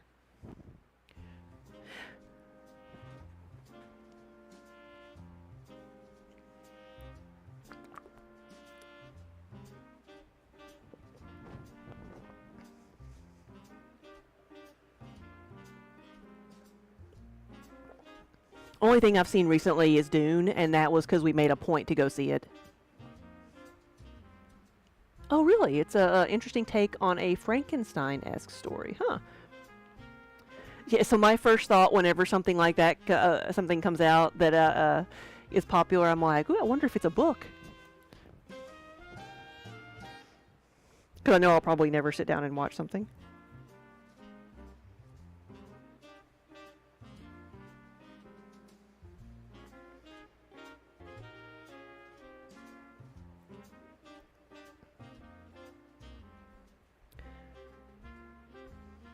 I was looking at some of the books I had on my old Audible account and found out something. I don't know if it would work for everybody, but like, so me and Daniel had 2 Audible accounts, and I just closed mine down because we were just like sharing one, and so I can log into mine and like download those books, and so I was doing that onto my phone, and realized like that the books I'd already downloaded from his account show up when I sign into my Audible. So I'm like, ooh, I don't have to keep signing back, back and forth. I just download them all and they'll be there. And I'm like, I wonder if that works with everybody.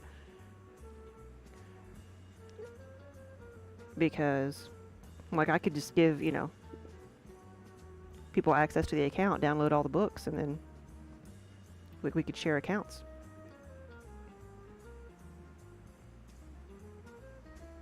We have a supervisor. We have Minnie. She's decided to join us up here. She's been under the table snoozing. I don't know why. And I don't know where Kiba is. He's probably in the front somewhere. He wasn't next to the kiln. I thought he might be next to the kilns because he was because one of them is running.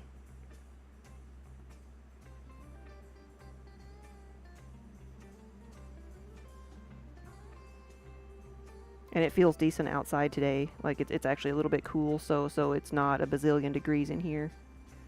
All right, now I gotta do the feet.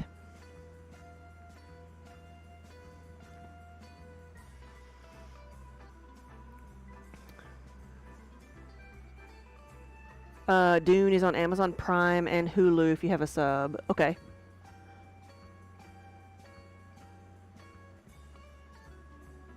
I could not remember where we got it from.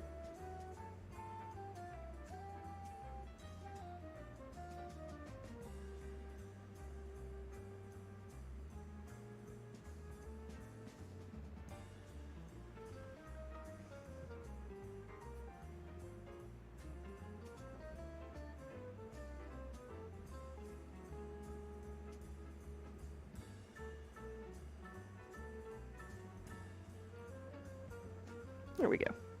So now I need to get out the orange and do the orange highlights. Oh yeah, that's right. I just saw where it was released. You gotta pay $25 for it.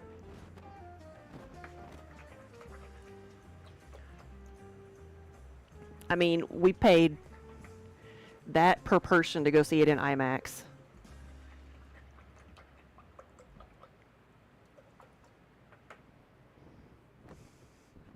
And it made us consider getting what do we have? We don't have an AMC. We have something else. I forget. Regal Cinemas. That's what it was. And we're getting their pass because their pass is $25 a month, and it includes all the IMAX movies. So like that's actually a pretty good deal.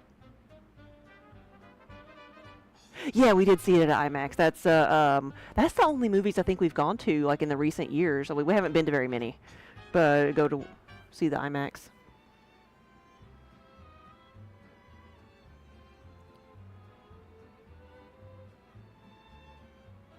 Oh, it's going to be more reasonable to rent sometime over the summer. Oh, okay, this is like early access.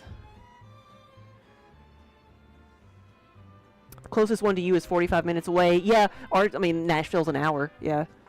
But for me, like, for us driving, we have to drive an hour to get anywhere, right? You'd think there might be one closer to you, since you live in a populated area.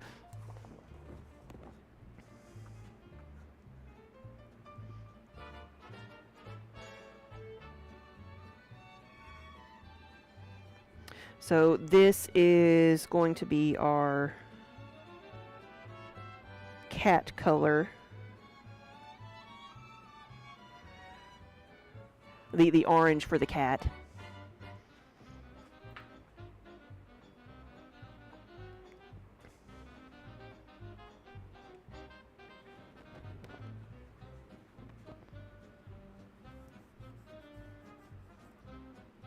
You had that cinema pass like for so many years. It was wonderful. You had to give it up when you switched from shift work to Monday, Friday, because going in the evening and weekends was just too busy and not fun. Yeah, yeah. We ended up seeing Dune on a Thursday because we were foolish and we were like, oh, it's been out for a couple weeks. We'll go see it on a Saturday, and like it was still sold out at the IMAX. Like we couldn't, unless we wanted to sit right on the front row and like hurt our necks. But we ended up waiting and seeing it on a Thursday, and there was only a few people there, so.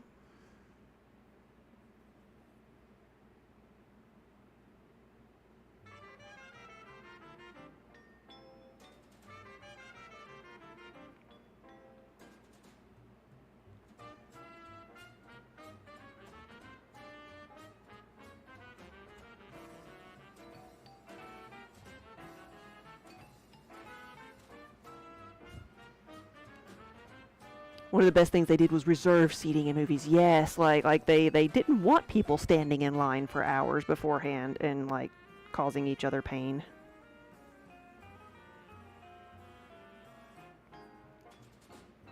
I know to some people it was fun, but it really reserve seating is good.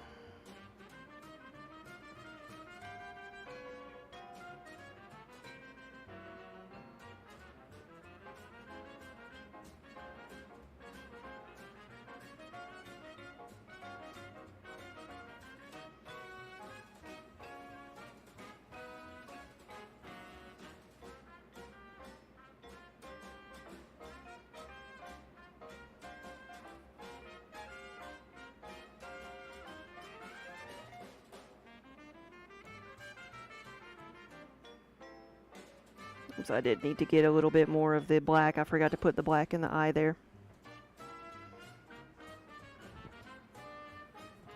And this one will be, like, most of the time the underglaze is about the same color as it will be, like, what you see, but this one will be a little bit darker. Like, it looks kind of yellowish now.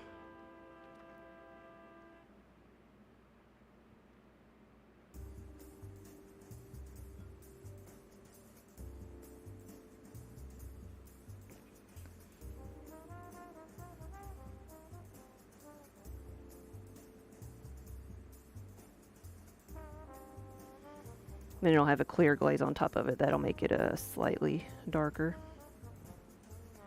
This paint is, this paint glaze, this is an underglaze. So it's basically pigmented clay.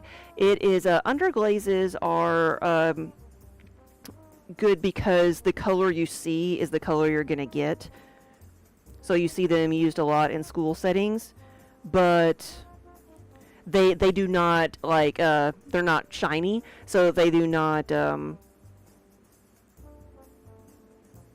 like seal anything. They're just for color. And so this will have to have a clear glaze on top of it. And you can apply these, like, this is an unfired pot, and I can apply, I'm applying it now. I could apply it afterwards as a, if I need to apply more. You can apply it to greenware, which is what this is, or bisqueware.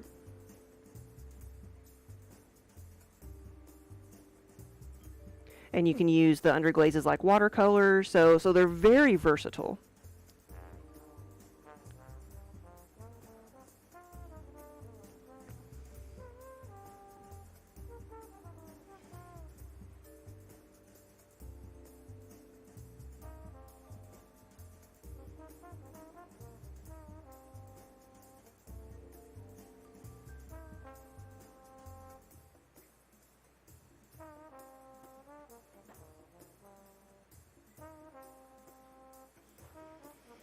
Okay, which foot should be orange? I'm gonna give her, because Spook was a girl. Which one should be orange? Should it be this one with the black spot, or should I do one of the back feet orange? Might even just give her one little toe bean orange. And then I'm gonna give her a little bit of orange on her tail. Spook didn't have a tail either. She had it. She was born with a tail, but she got ran over. Actually, I don't know what happened to her. They found her, like, in a bloody heap in their garage, and then had to have part of her foot worked on and her tail removed. But the glazes I use are okay to eat from. Oh yes, so like all the glazes you see in the background, yeah, they're food safe. And this would be food safe if I were to, you know, if you wanted to put something in it, because I'm going to glaze it with a clear glaze.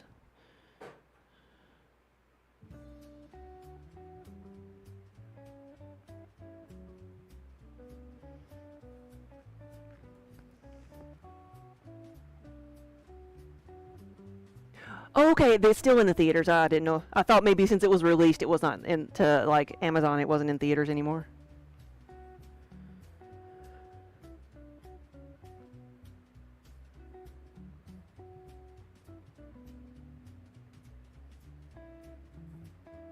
Yeah, ours was just like a plain IMAX. It wasn't one that had like vibrating seats or like water spraying on you or anything.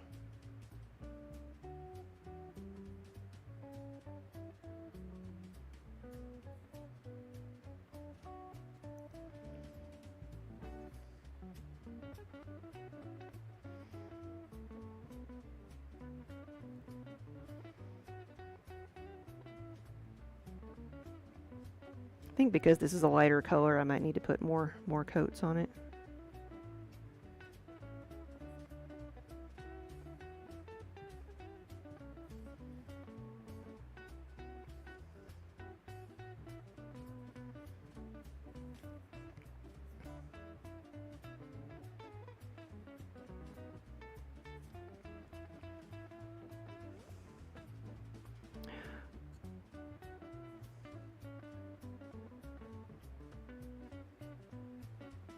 Loose Air, thank you for the follow.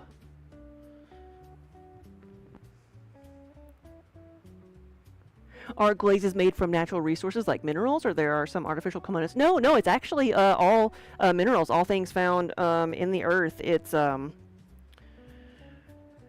basically a mixture of like clay and glass, so silica and glass.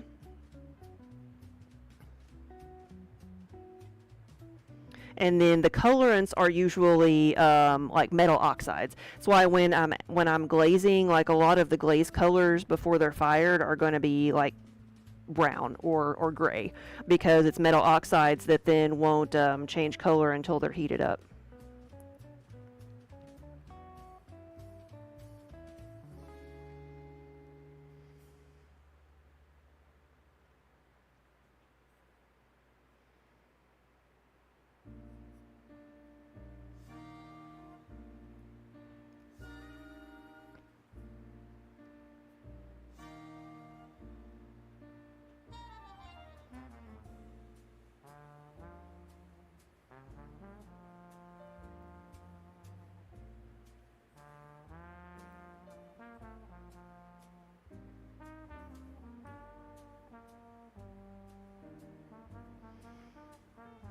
Did anybody tell me which foot I needed to do?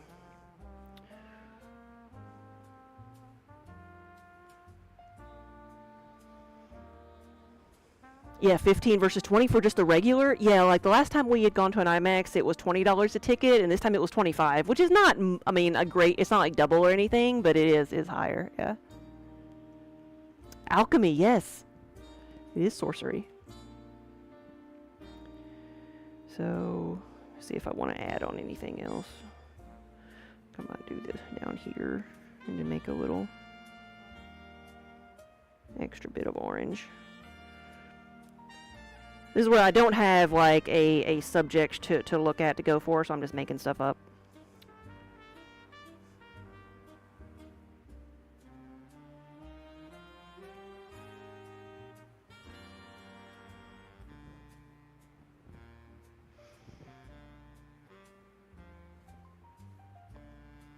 Alright, I'm going to make the executive decision to make the back left-hand foot orange.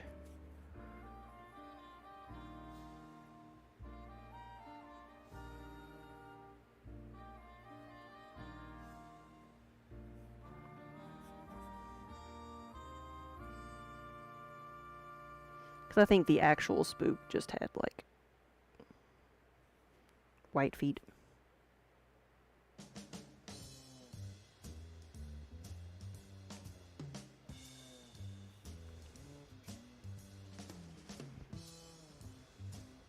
Do it so to have a certain color, you have to mix the glazes by yourself. No, it's more complex than that, because, you know, like take the color that's on top right here, the blue and the black. The black is, you know, itself, the blue color that's on top is green before you layer it on top of black. So they look nothing, you know, it doesn't look like blue by itself. So the glazes react with each other like differently than just like paint colors, and that's why people use a lot of underglazes if you need a very specific color and you just need like a flat color, or if you want to do like painterly effects or do portraiture on a pot, like use underglazes, because then you know what, for the most part, what colors you're going to get.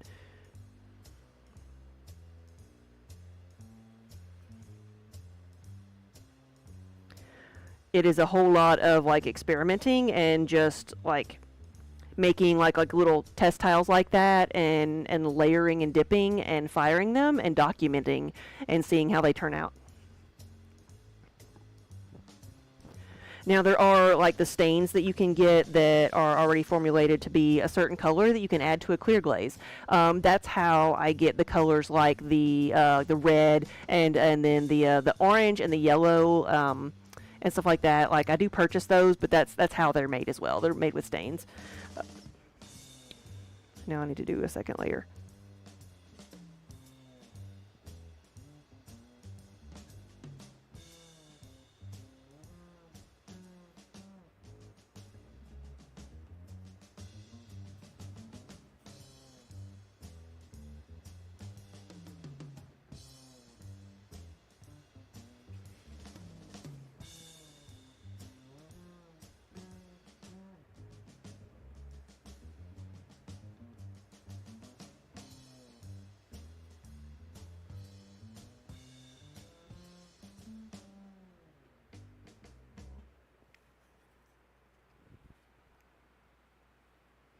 Is the color of glaze affected by the time and temperature of firing? Yes. Yes. So these glazes have been fired to 2232 degrees Fahrenheit. If they were fired, let's say 20 degrees cooler, they would not be shiny. They would be more matte, which some people like. And there are certain circumstances where you might want that, where they would still be food safe, they would just be less shiny. If you go 20 degrees higher, you're going to have a puddle in the kiln because they're just going to run off the pot. You want them to just melt a little bit to get shiny, and in the case of my glazes, I put them on there thick so they can run a little bit, but I want them to run a little bit and then stop. So when I run my kiln, I take it up to that temperature, that 2232, and then it immediately shuts off and starts to cool down. So we want a little bit of flow and then stop. Some glazes, like manufactured glazes, they recommend get to that temperature and hold it for 10 minutes and to get the desired effect. So it really is like, there's so much you can do, and there's so much, like, using manufactured glazes, like, even give those glazes to 10 different people and you're going to come up with 10 different results. Some people like frown on using commercial glazes, but seriously, like, just because someone else mixed the glaze doesn't mean that they're, you know, all going to be the same, look the same. A lot of these glazes I get are opulence glazes, which are manufactured down in Nashville, Tennessee, and I even like don't use them according to the instructions. I mix them a lot thicker than they do, because I like the way they look that way. But yes, the time and temperature make a huge difference. If I have a kiln load, let's say I have some problems with the kiln.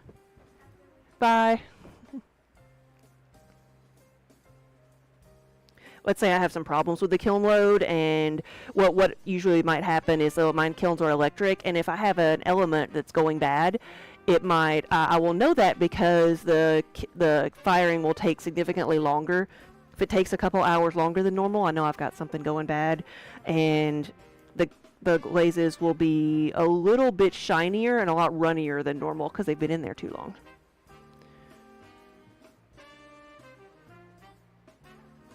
Where they may not look horribly different, they, you know, I notice the difference. So yeah, there's a lot of different things that can affect the color.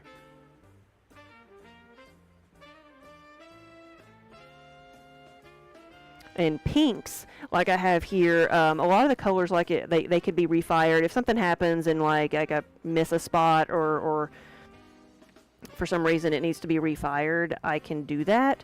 The pink, though, it will burn out during a second firing. So I have to either add a lot more pink or just, you know, say this is how it's going to be if it's messed up a little bit.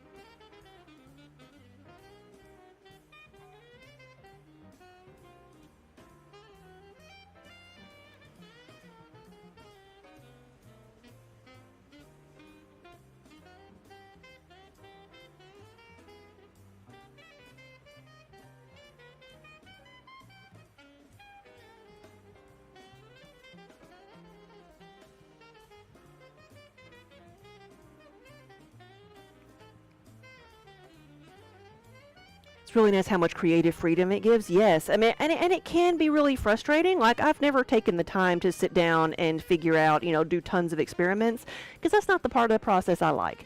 I like the making. I like the throwing. There are some people who like they enjoy the glazing process more than anything because of all the different like experiments you can do and figuring it out. And being a, you know, 1 to 2 person operation here, I chose to use, you know, go with the local products that were there that were convenient to me. If I lived somewhere where I had to have everything shipped in, I might have been more motivated to figure them out myself. And I might still do that because there's a lot of materials that are getting harder to find. So if everybody's got to change up their glazes, I might as well try to figure it out. It's like in the last couple of years, we've had like 3 things that are common to a great many like glazes just run out. and we're able to kind of chemically remake these things because we know what they do for a glaze, but they're not just available by themselves anymore.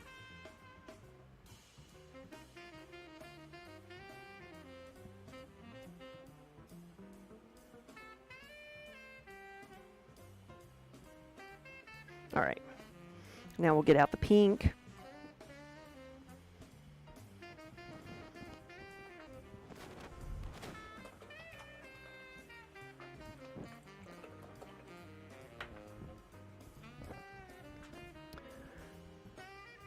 Wyvern Hide, hello. You've seen a lot of pottery people start making their own glazes. Sadly, I've also seen far too many leave or quit making pottery for the same reason. Really?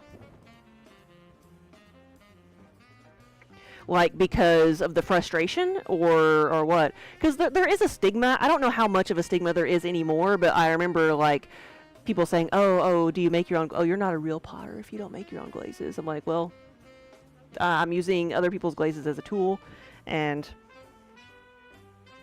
I'm making a living at it, so I must be a real potter.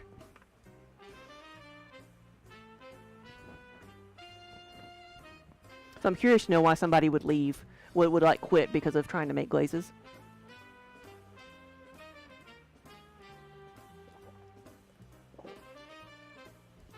Now, all that being said, there are some that I make myself because when I first started out, I just I've never sat down and like figured out the glaze chemistry, but I've got some recipes that I found or were given when I first started that I mix myself, which are the the earthier colors. So the jade here, the jade and white, and then the jade and iron.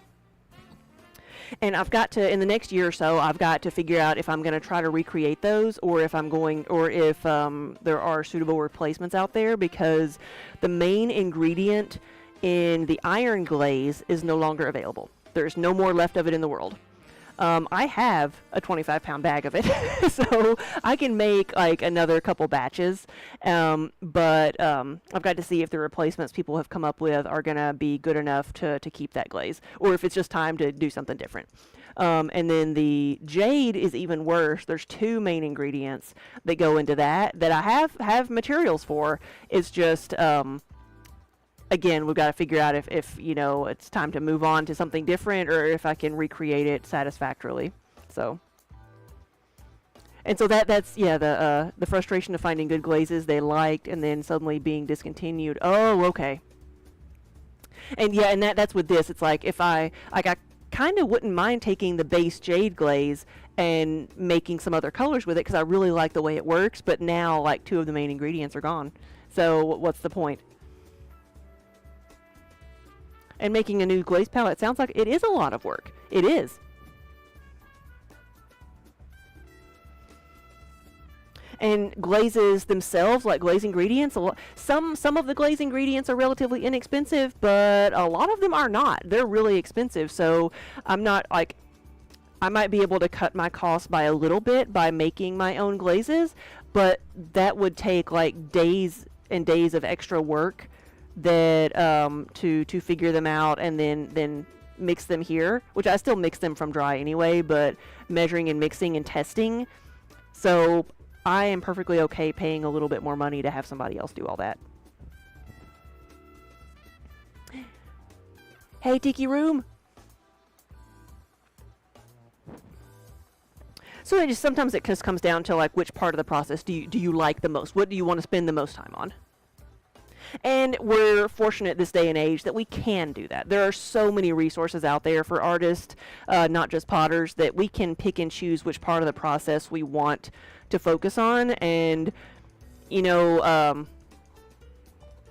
20, 30 years ago, that was just starting to happen. So there, like, even when I was in school, there was a lot of, like, people did not, like, it was frowned upon to use an electric kiln. Seriously, like for maybe bisquing, but if you were going to be a real potter, you needed to use gas and you needed to do high fire. And there's just been so much advancement in just the technology of how we know colors are made. So you can get all kinds of colors now with an electric kiln, where they thought the earthier colors were only available to the gas kilns. So there's been a lot of changes, good and bad. it's easier to do pottery, so you get some people doing some really like bad or unsafe things because you don't have to learn as much, you don't have to have as much background knowledge to just do it. But I think the pros outweigh the cons.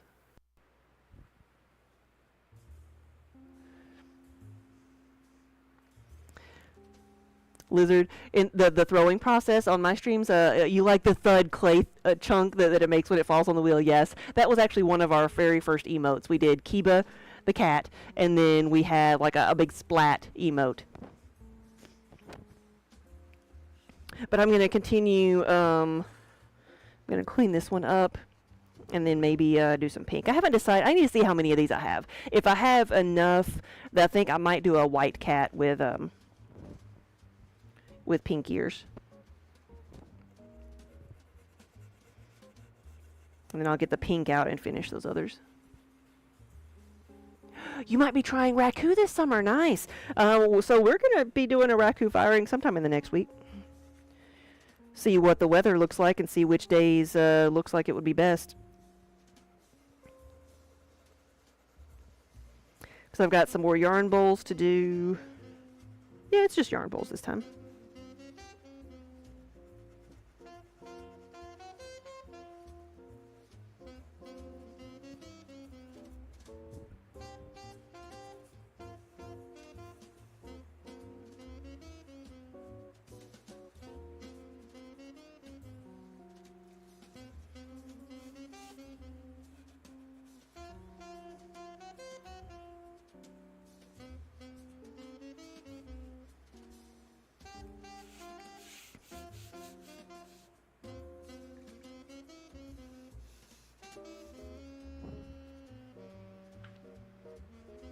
You got your second hex bowl out of the kiln. Nice. 2 more to go? Like 2 more to fire? Or 2 more to make?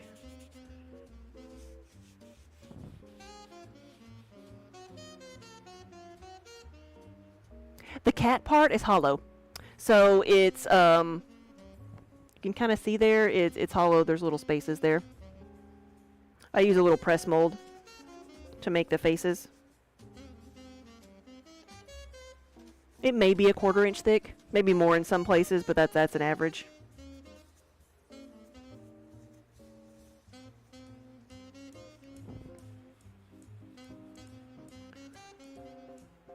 You have one on your stream using it as a bowl for bunny treats. Yes.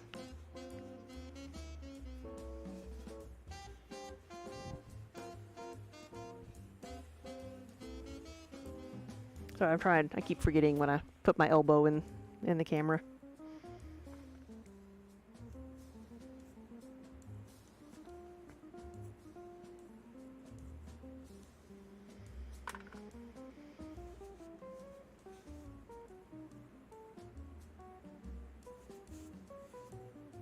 Okay. Another cat. Let's see, I added some water to this earlier. We'll see if it hydrated a little bit. Maybe not that much.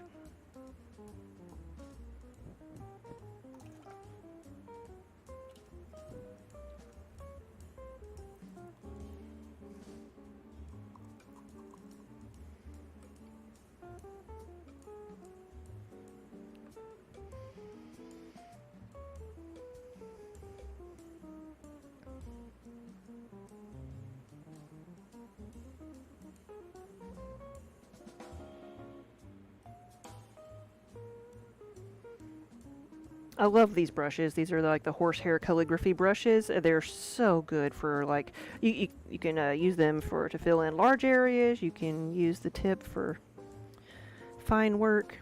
They are my favorite. Need to get another big batch of them.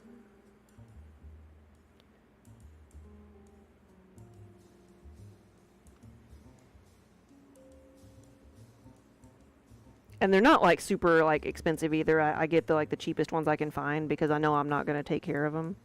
So they don't have to be like really expensive ones. And they hold a lot of glaze. There we go. He's getting there. The secret ingredient for a colorful glaze, yeah, is cat fur. Yep.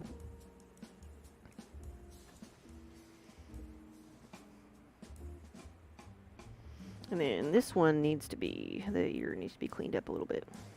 Just like in real life.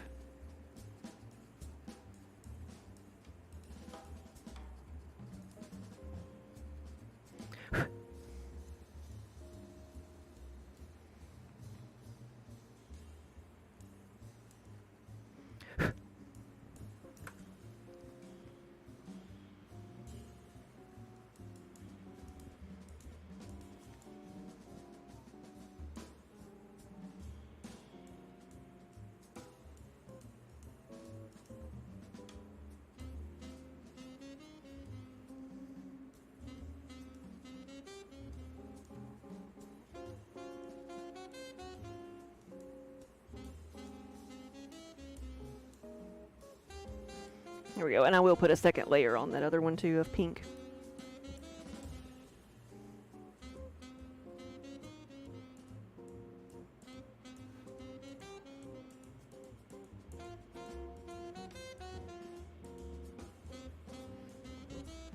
There we go, it's looking more like Kiba.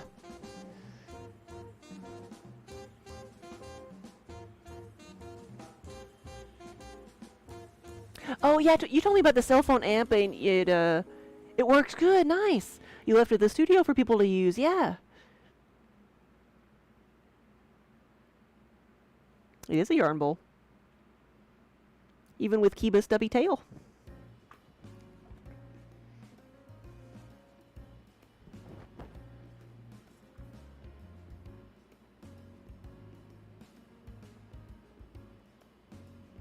I think I made 10 of these. No, I made like 8 of them. That's right. And I think I've already broken one. So we have 7. And I'm pretty sure I've got a gray, like solid gray one already, so I don't need to remake that one. See how many we're gonna do. So that's better. So we have, so if I have 7 of them, I have 3 right here. I've got a Kiba, we've got Spook. I'm gonna do a Siamese cat. We're gonna, but I'll do that one with a glaze. We're gonna have solid black, black tuxedo, black or not, a gray tuxedo for Minnie.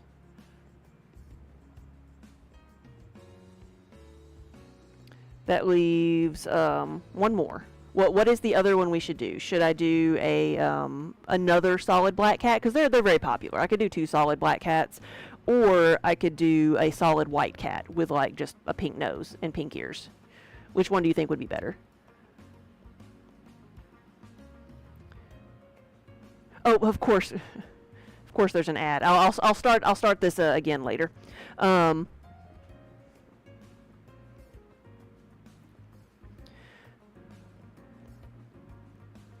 You want to know the answer to that too? Okay, we'll be back in just a second. Let's see.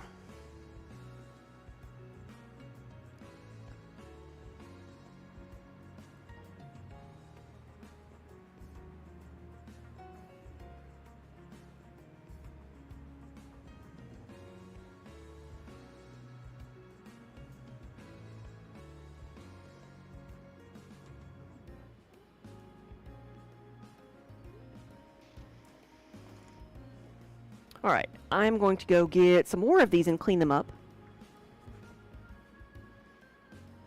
There is a goat and a sheep. I've got a finished sheep. I might have actually have a finished goat too. Let me, so welcome back everybody. Let me, I've got the sheep over here.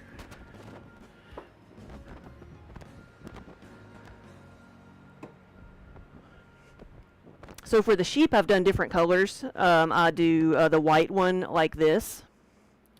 And then I do, of course, black that looks like this. And then we do a gray one with a black face and then a white one with a black face for the different sheep breeds. So this is the sheep. And then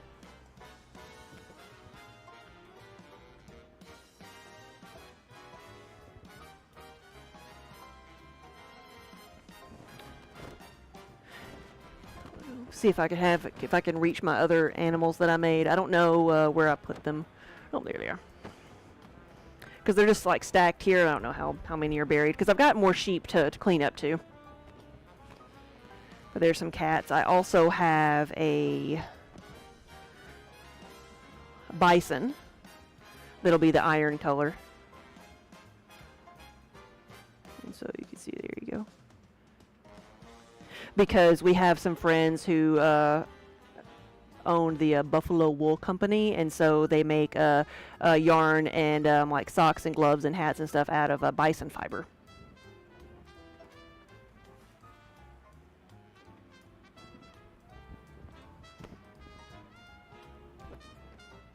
So what I was asking earlier when the ad started, so I've got 7 cats. So the colors that I'm doing, I've got, so we did Kiba, Spook, we just did those.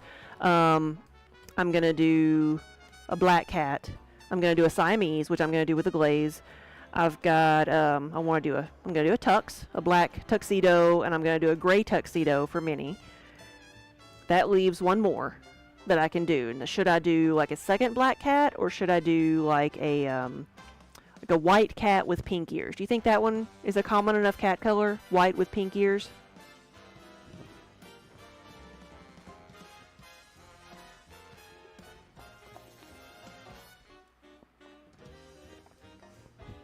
So basically the goat looks just like the sheep. It's the same head, except he has like he has little horns, he has different hairs, little horns, and then he has a goatee.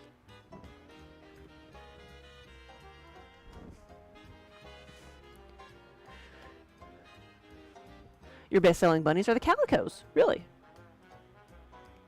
So, like, which one should I double up on? The, maybe the calico?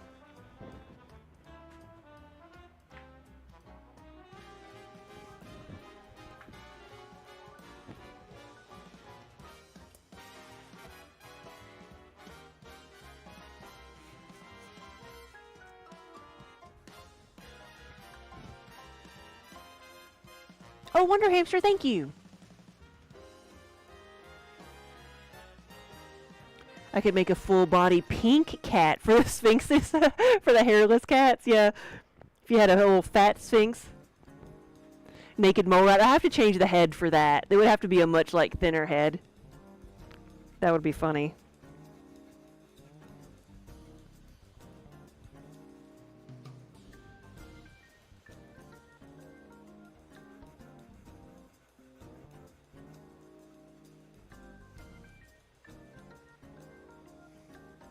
Did I do a second layer on Kiba's head? I don't think I did.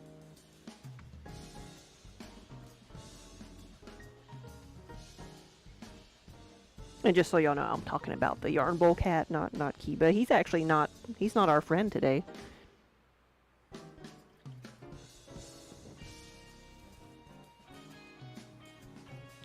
A streamer you watch just got a baby Cornish Rex. Now we're talking about bunnies and cats. What are you talking about, Spook?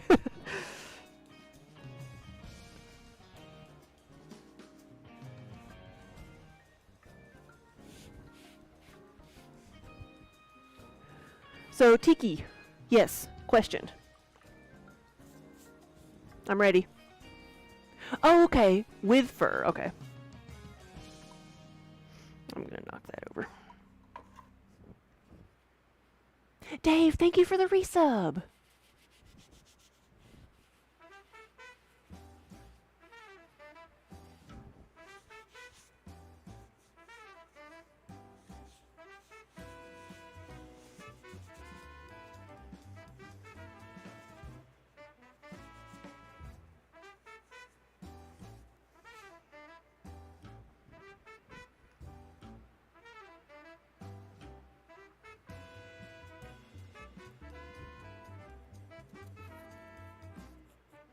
Are you on a mobile or are you on a computer? Tiki for the whispers.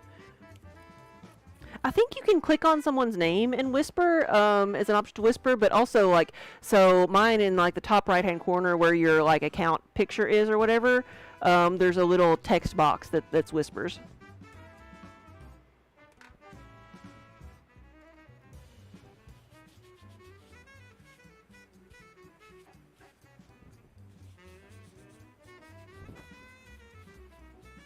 Oh, Dave, you don't have to like apologize for anything like that. And you've had quite an impressive run, and we greatly appreciate it.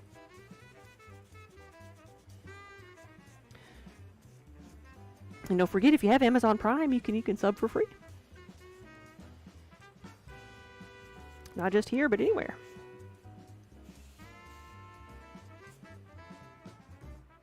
Here we go.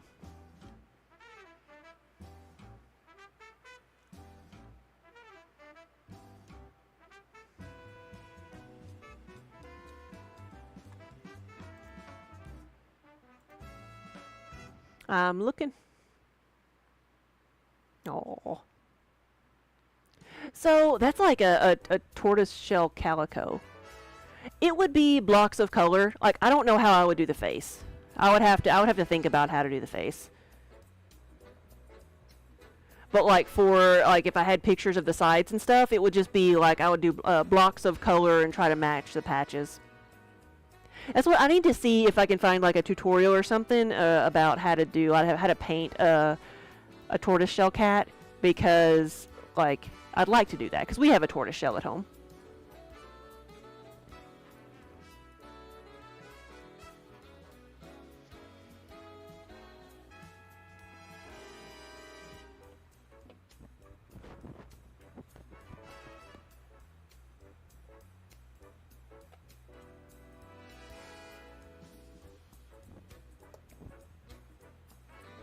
Oh wow, yeah, yeah.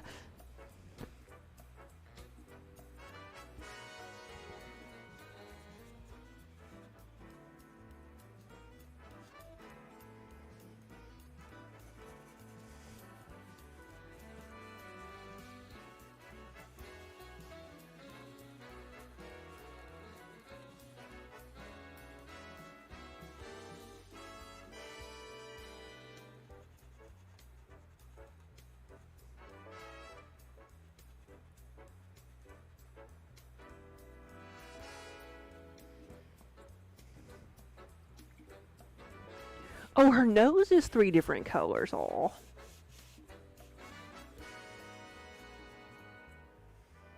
We've been calling our Isabeau, like that's our tortoise shell. We've been calling her a Muppet lately because we realize like every sound she makes, she's kind of squeaky.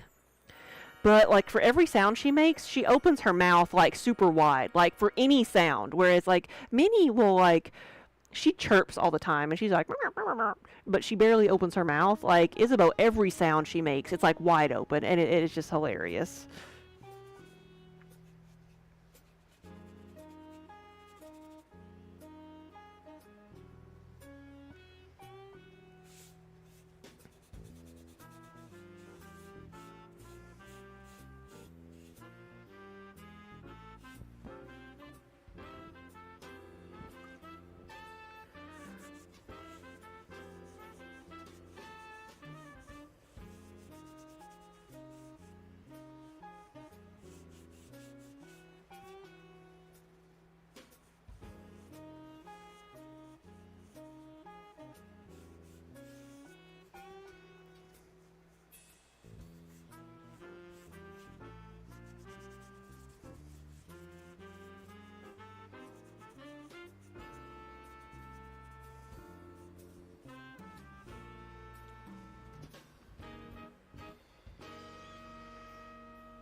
Like you like sphinxes that are like half bald, like you mean they're like patchy?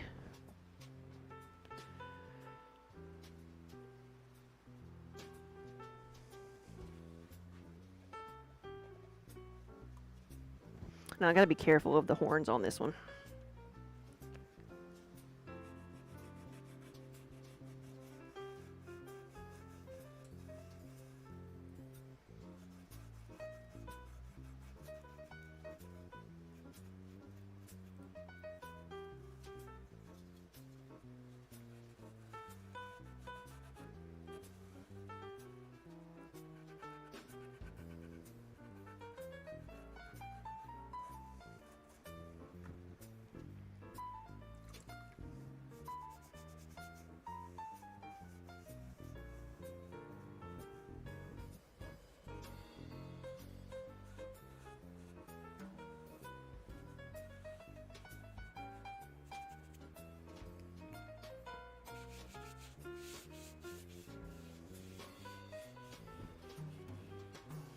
Mess with the bowl, you'll get the horns, right? I just don't want to break them off.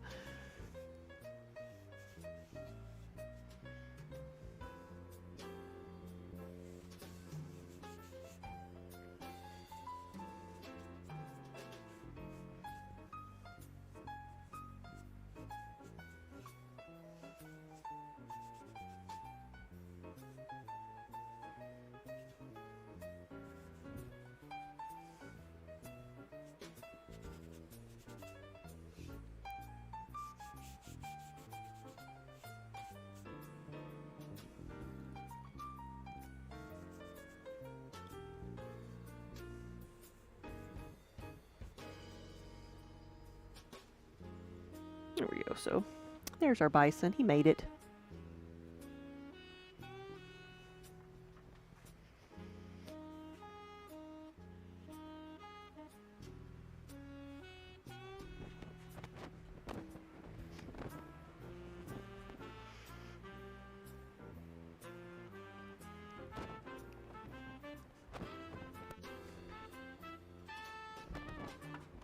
Let's do a second layer on this before I forget it.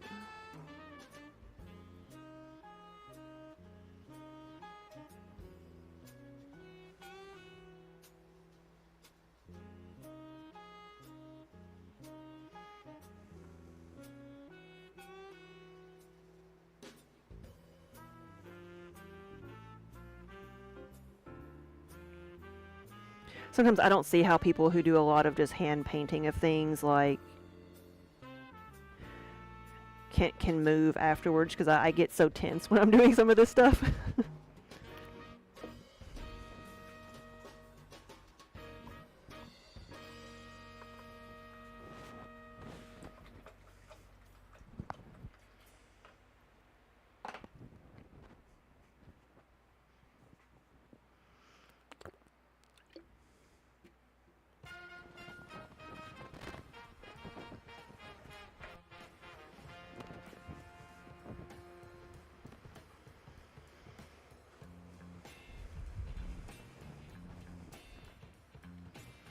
See one over there.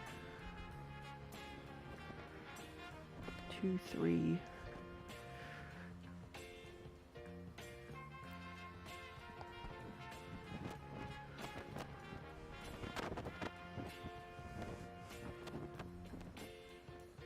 Okay, no, we do have 8. Okay, so I can do 2 extra. So if all of these turn out, I could do one that's just like white with pink ears.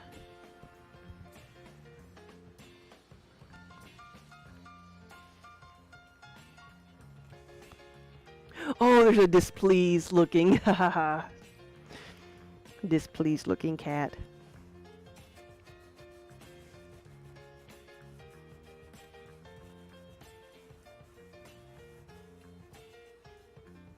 Lita. Is that how you say her name? I always forget.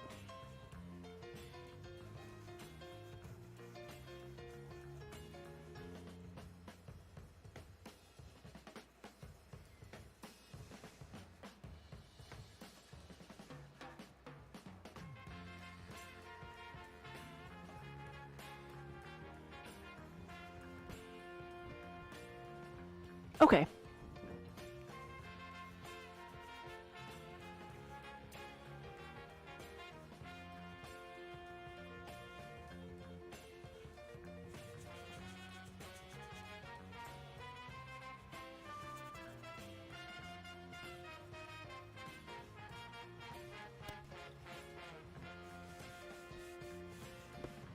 So, Spook, have you heard the origin story for tortoiseshell cats? I heard it with all the, because we had with the eclipse that came through, like someone posted the story. Because it was a folk tale.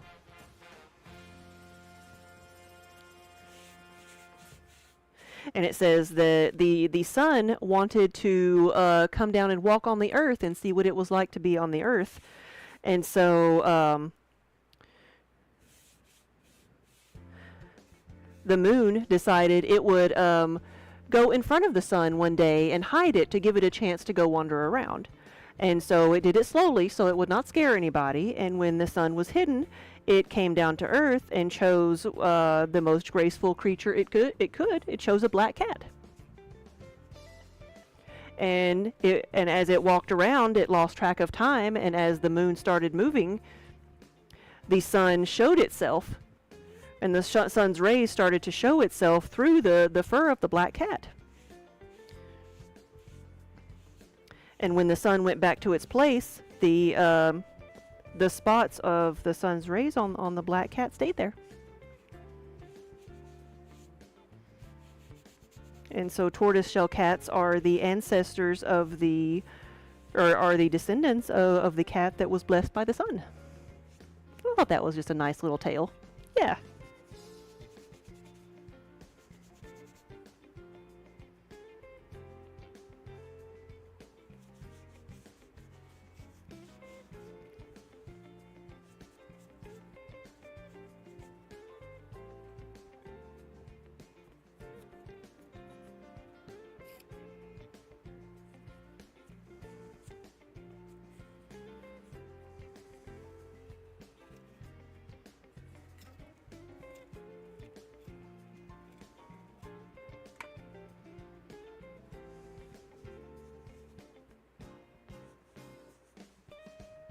Minnie doesn't care about much right now. Oh, you were watching Wonder Woman when you named her, yes.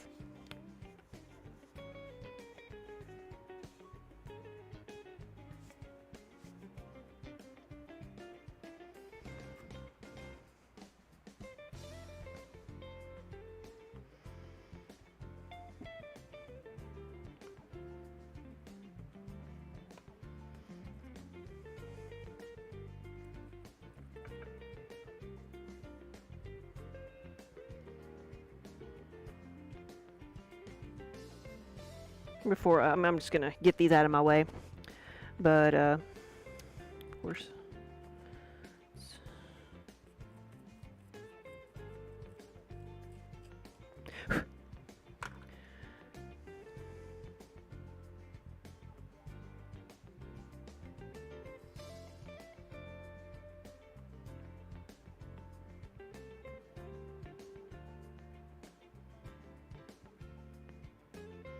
Got to get the black back out and fill in that eye.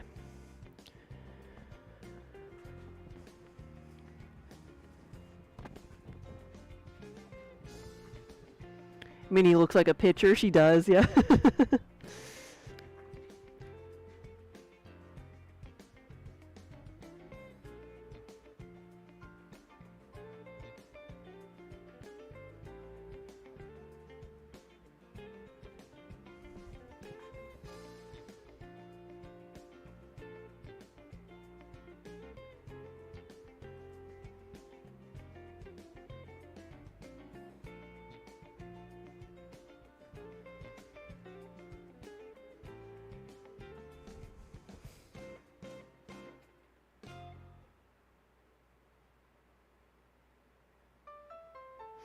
There we go. Now it's Kiba. I gotta move these things out of the way because real Kiba is here.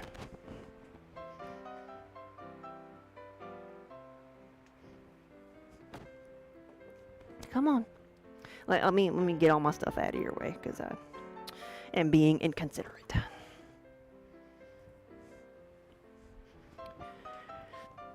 Oh, come on.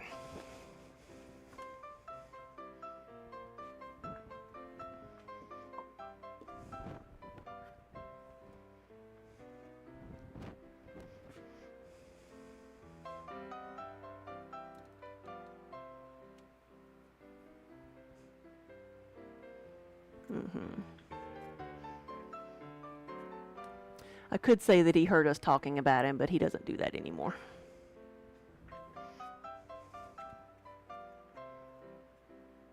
He don't hear nothing. You can call and call and call for him, and he'll be asleep.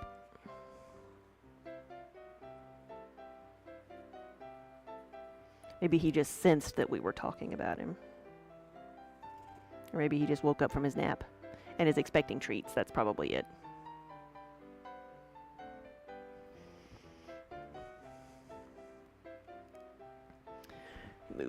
here too.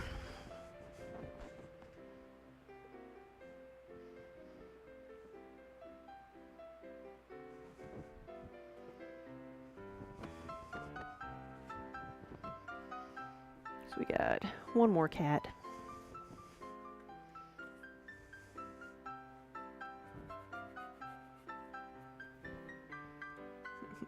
He's like over here watching me, or he was.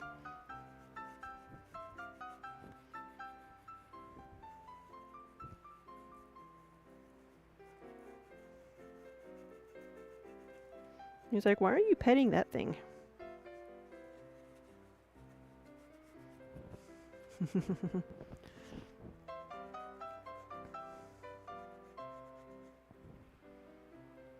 that face.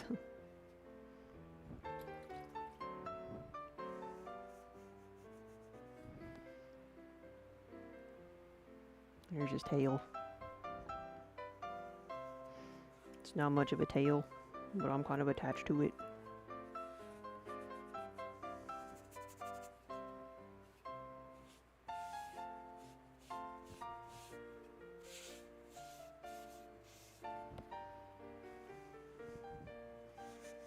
He can be sweet.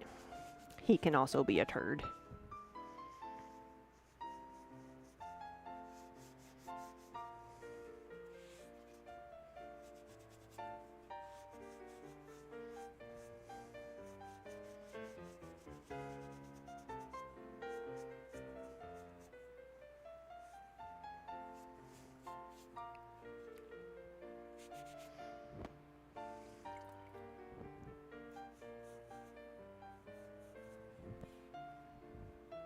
Oh, I see a plop coming.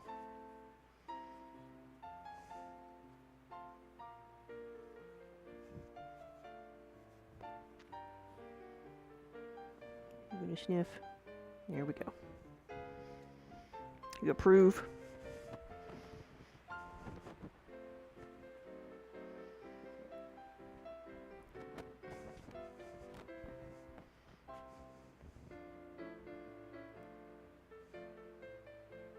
It's another chunk of white clay on the wheel, yep.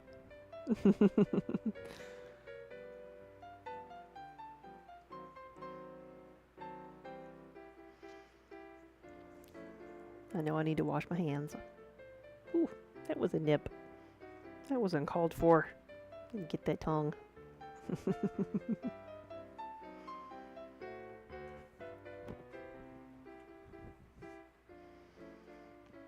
Okay, and then we have our little sheeps, which I'm going to clean those up too. And these I have to be a bit more careful with because of the ears.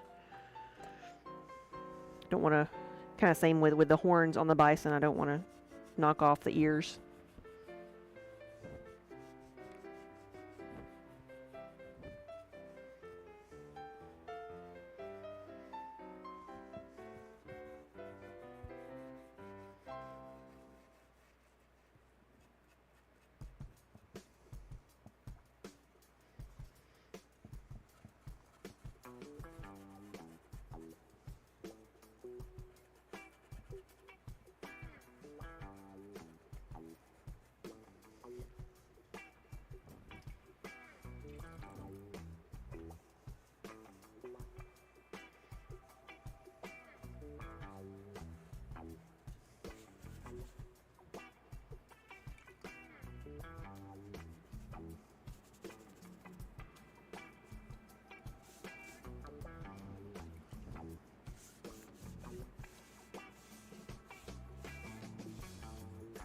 But these guys, they're all air dried, so they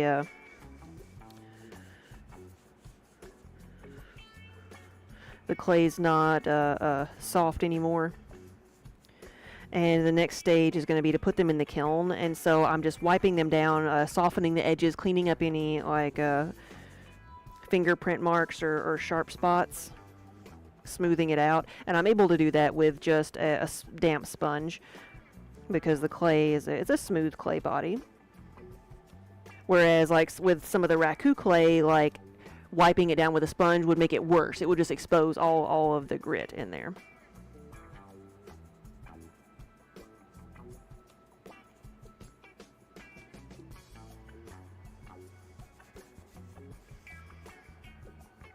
And I've got a kiln going up right now, and so I'll probably be able to, like, I could load this up like tomorrow or Sunday.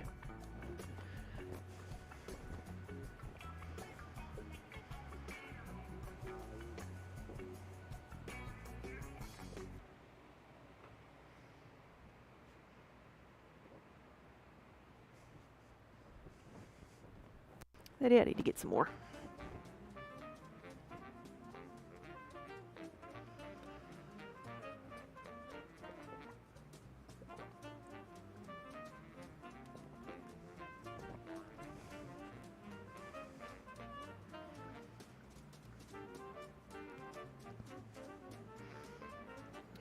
I got a belly.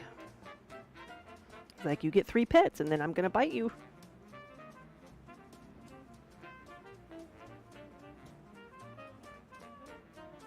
He is a groomer. He will sit there and like groom the same spot if you let him.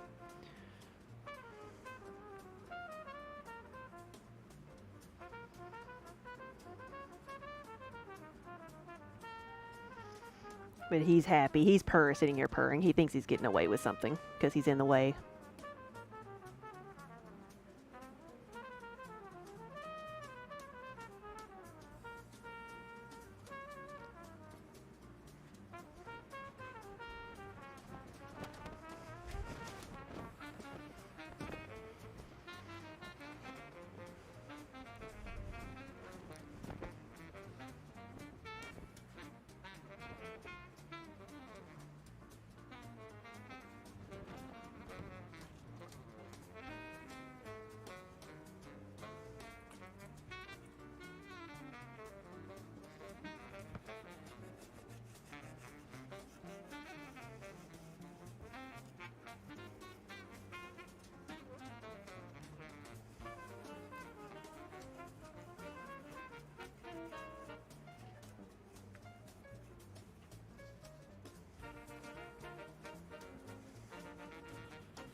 So I think I've got 10 of these sheep, and I keep like debating on whether I want to make them colorful, because part of me wants to have like a pink and an orange and a yellow and a blue and a purple sheep, but I don't know.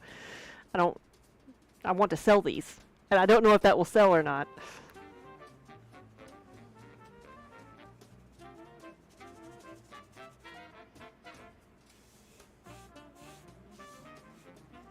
Because I've actually got some white sheep, so I may not need to make too many more of those. And I've got like 1 black, maybe 2 black. Rainbow sheeps! That would be fun, wouldn't it?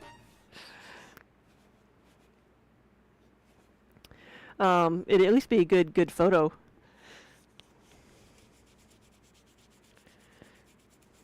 So again, I need to see like what other kind of color cat I want to make.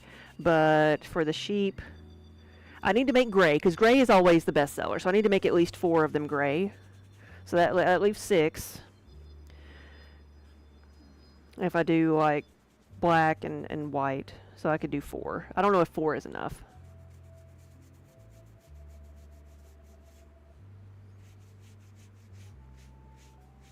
I could probably do 6 and have rainbow colors.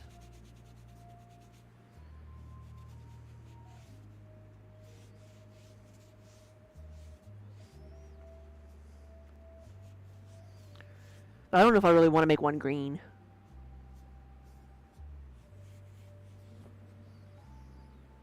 Don't fall asleep, we'll be counting those sheep bowls, yeah.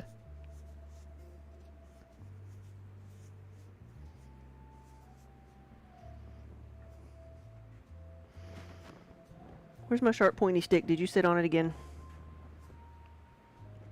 Was there one on here before he sat there? Nope, there it is. Sorry, I falsely accused you, buddy. I falsely accused you.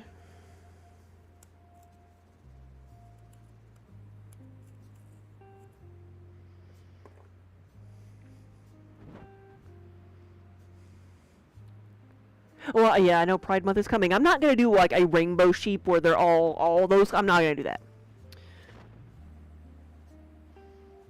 I don't know how that would look though.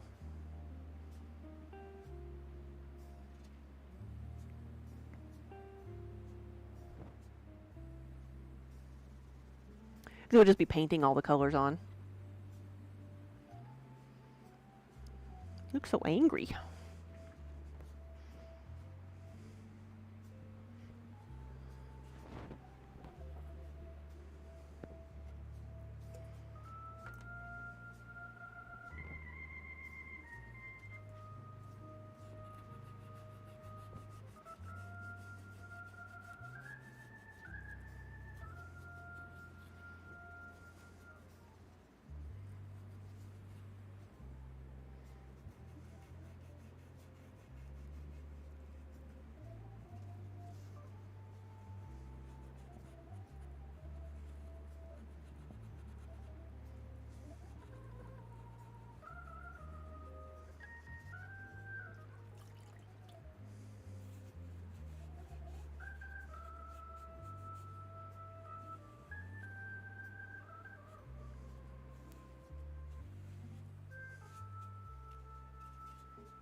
Does Kiba still have the final inspection of all the pots before going into the kiln? Of course.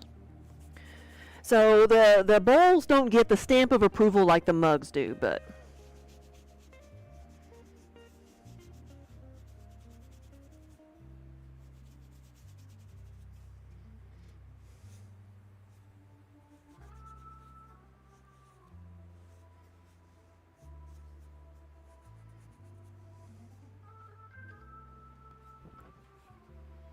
see. I don't see. I'm just gonna assume that was okay.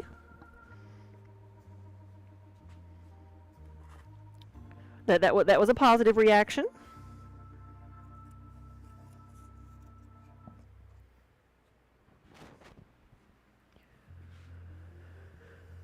Oh, buddy.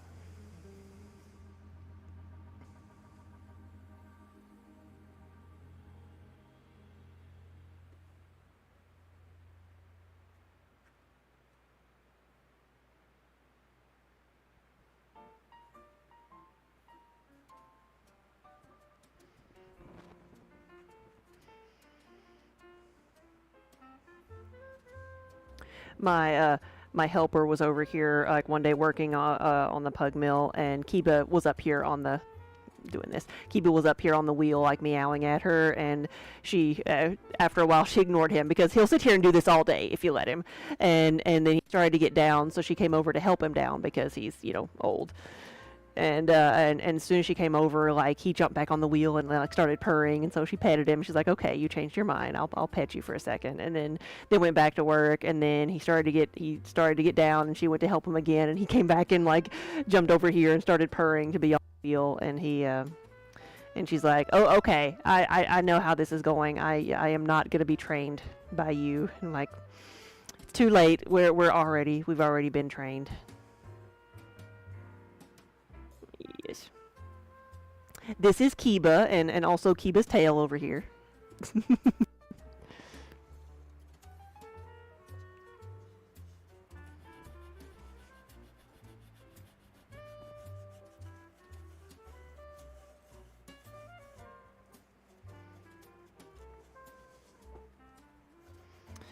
There he goes.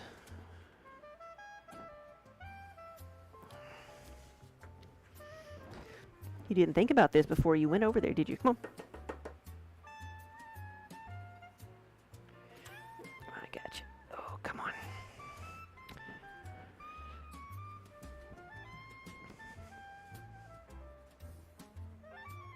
So that was the Emperor. Kiba has made his appearance for the day. He's like, my job is done.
All right. There's a little sheep.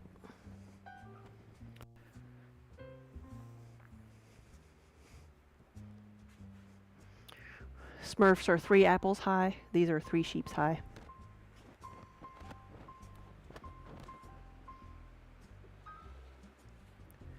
So how many did we clean up? We did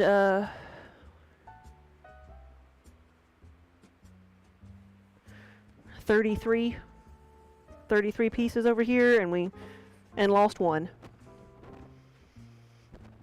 It's actually not bad odds for the yarn bowls. Those are the items that we do. We have a lot more loss with those than anything else because they are so fragile and they're easy to break. So got those. I've got a few more animals that I need to do. We've got 7 more over here. Got cats, more sheep, 1 cat, 4 sheep, and a bunny. But I think I'm at a good stopping point for right now, so I'm gonna say goodbye. I'm gonna figure out what I'm gonna do for supper because I have no idea. I am not inspired at all. I don't know what to do.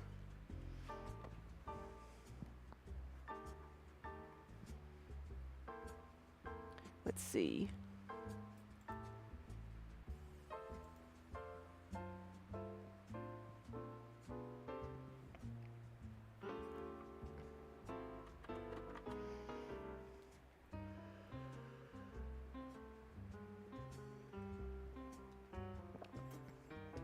There's a handle on that thing, but I never use handles.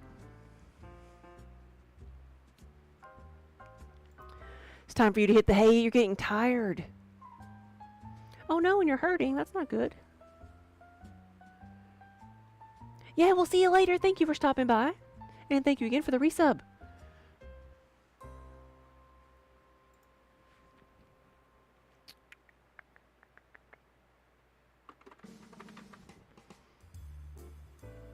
So who else is on your tabs right now? Who should we go see?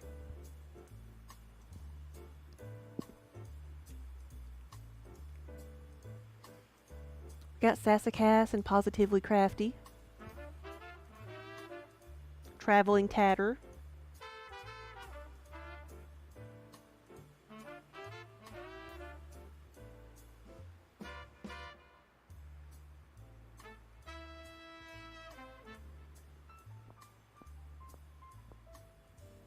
Tatter is on? Yeah. I haven't been there in a while. Let's go say hello.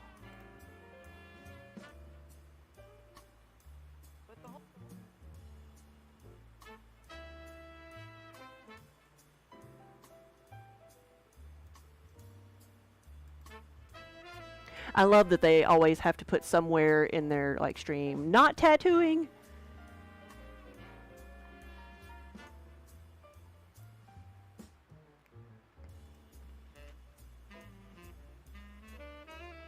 Raven Moon, you're currently making dinner?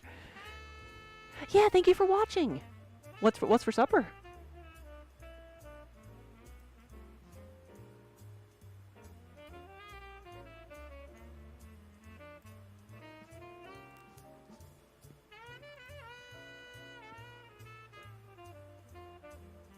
Looks like they're doing a fundraiser now too, like raising money to end Parkinson's.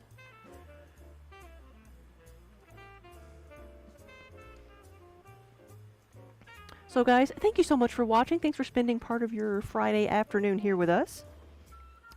I greatly appreciate it, and I might be here tomorrow, but I'll definitely be back on Sunday doing some more stuff. We're just going to be doing a series of loading up the kilns, because that's what we gotta do before the next show.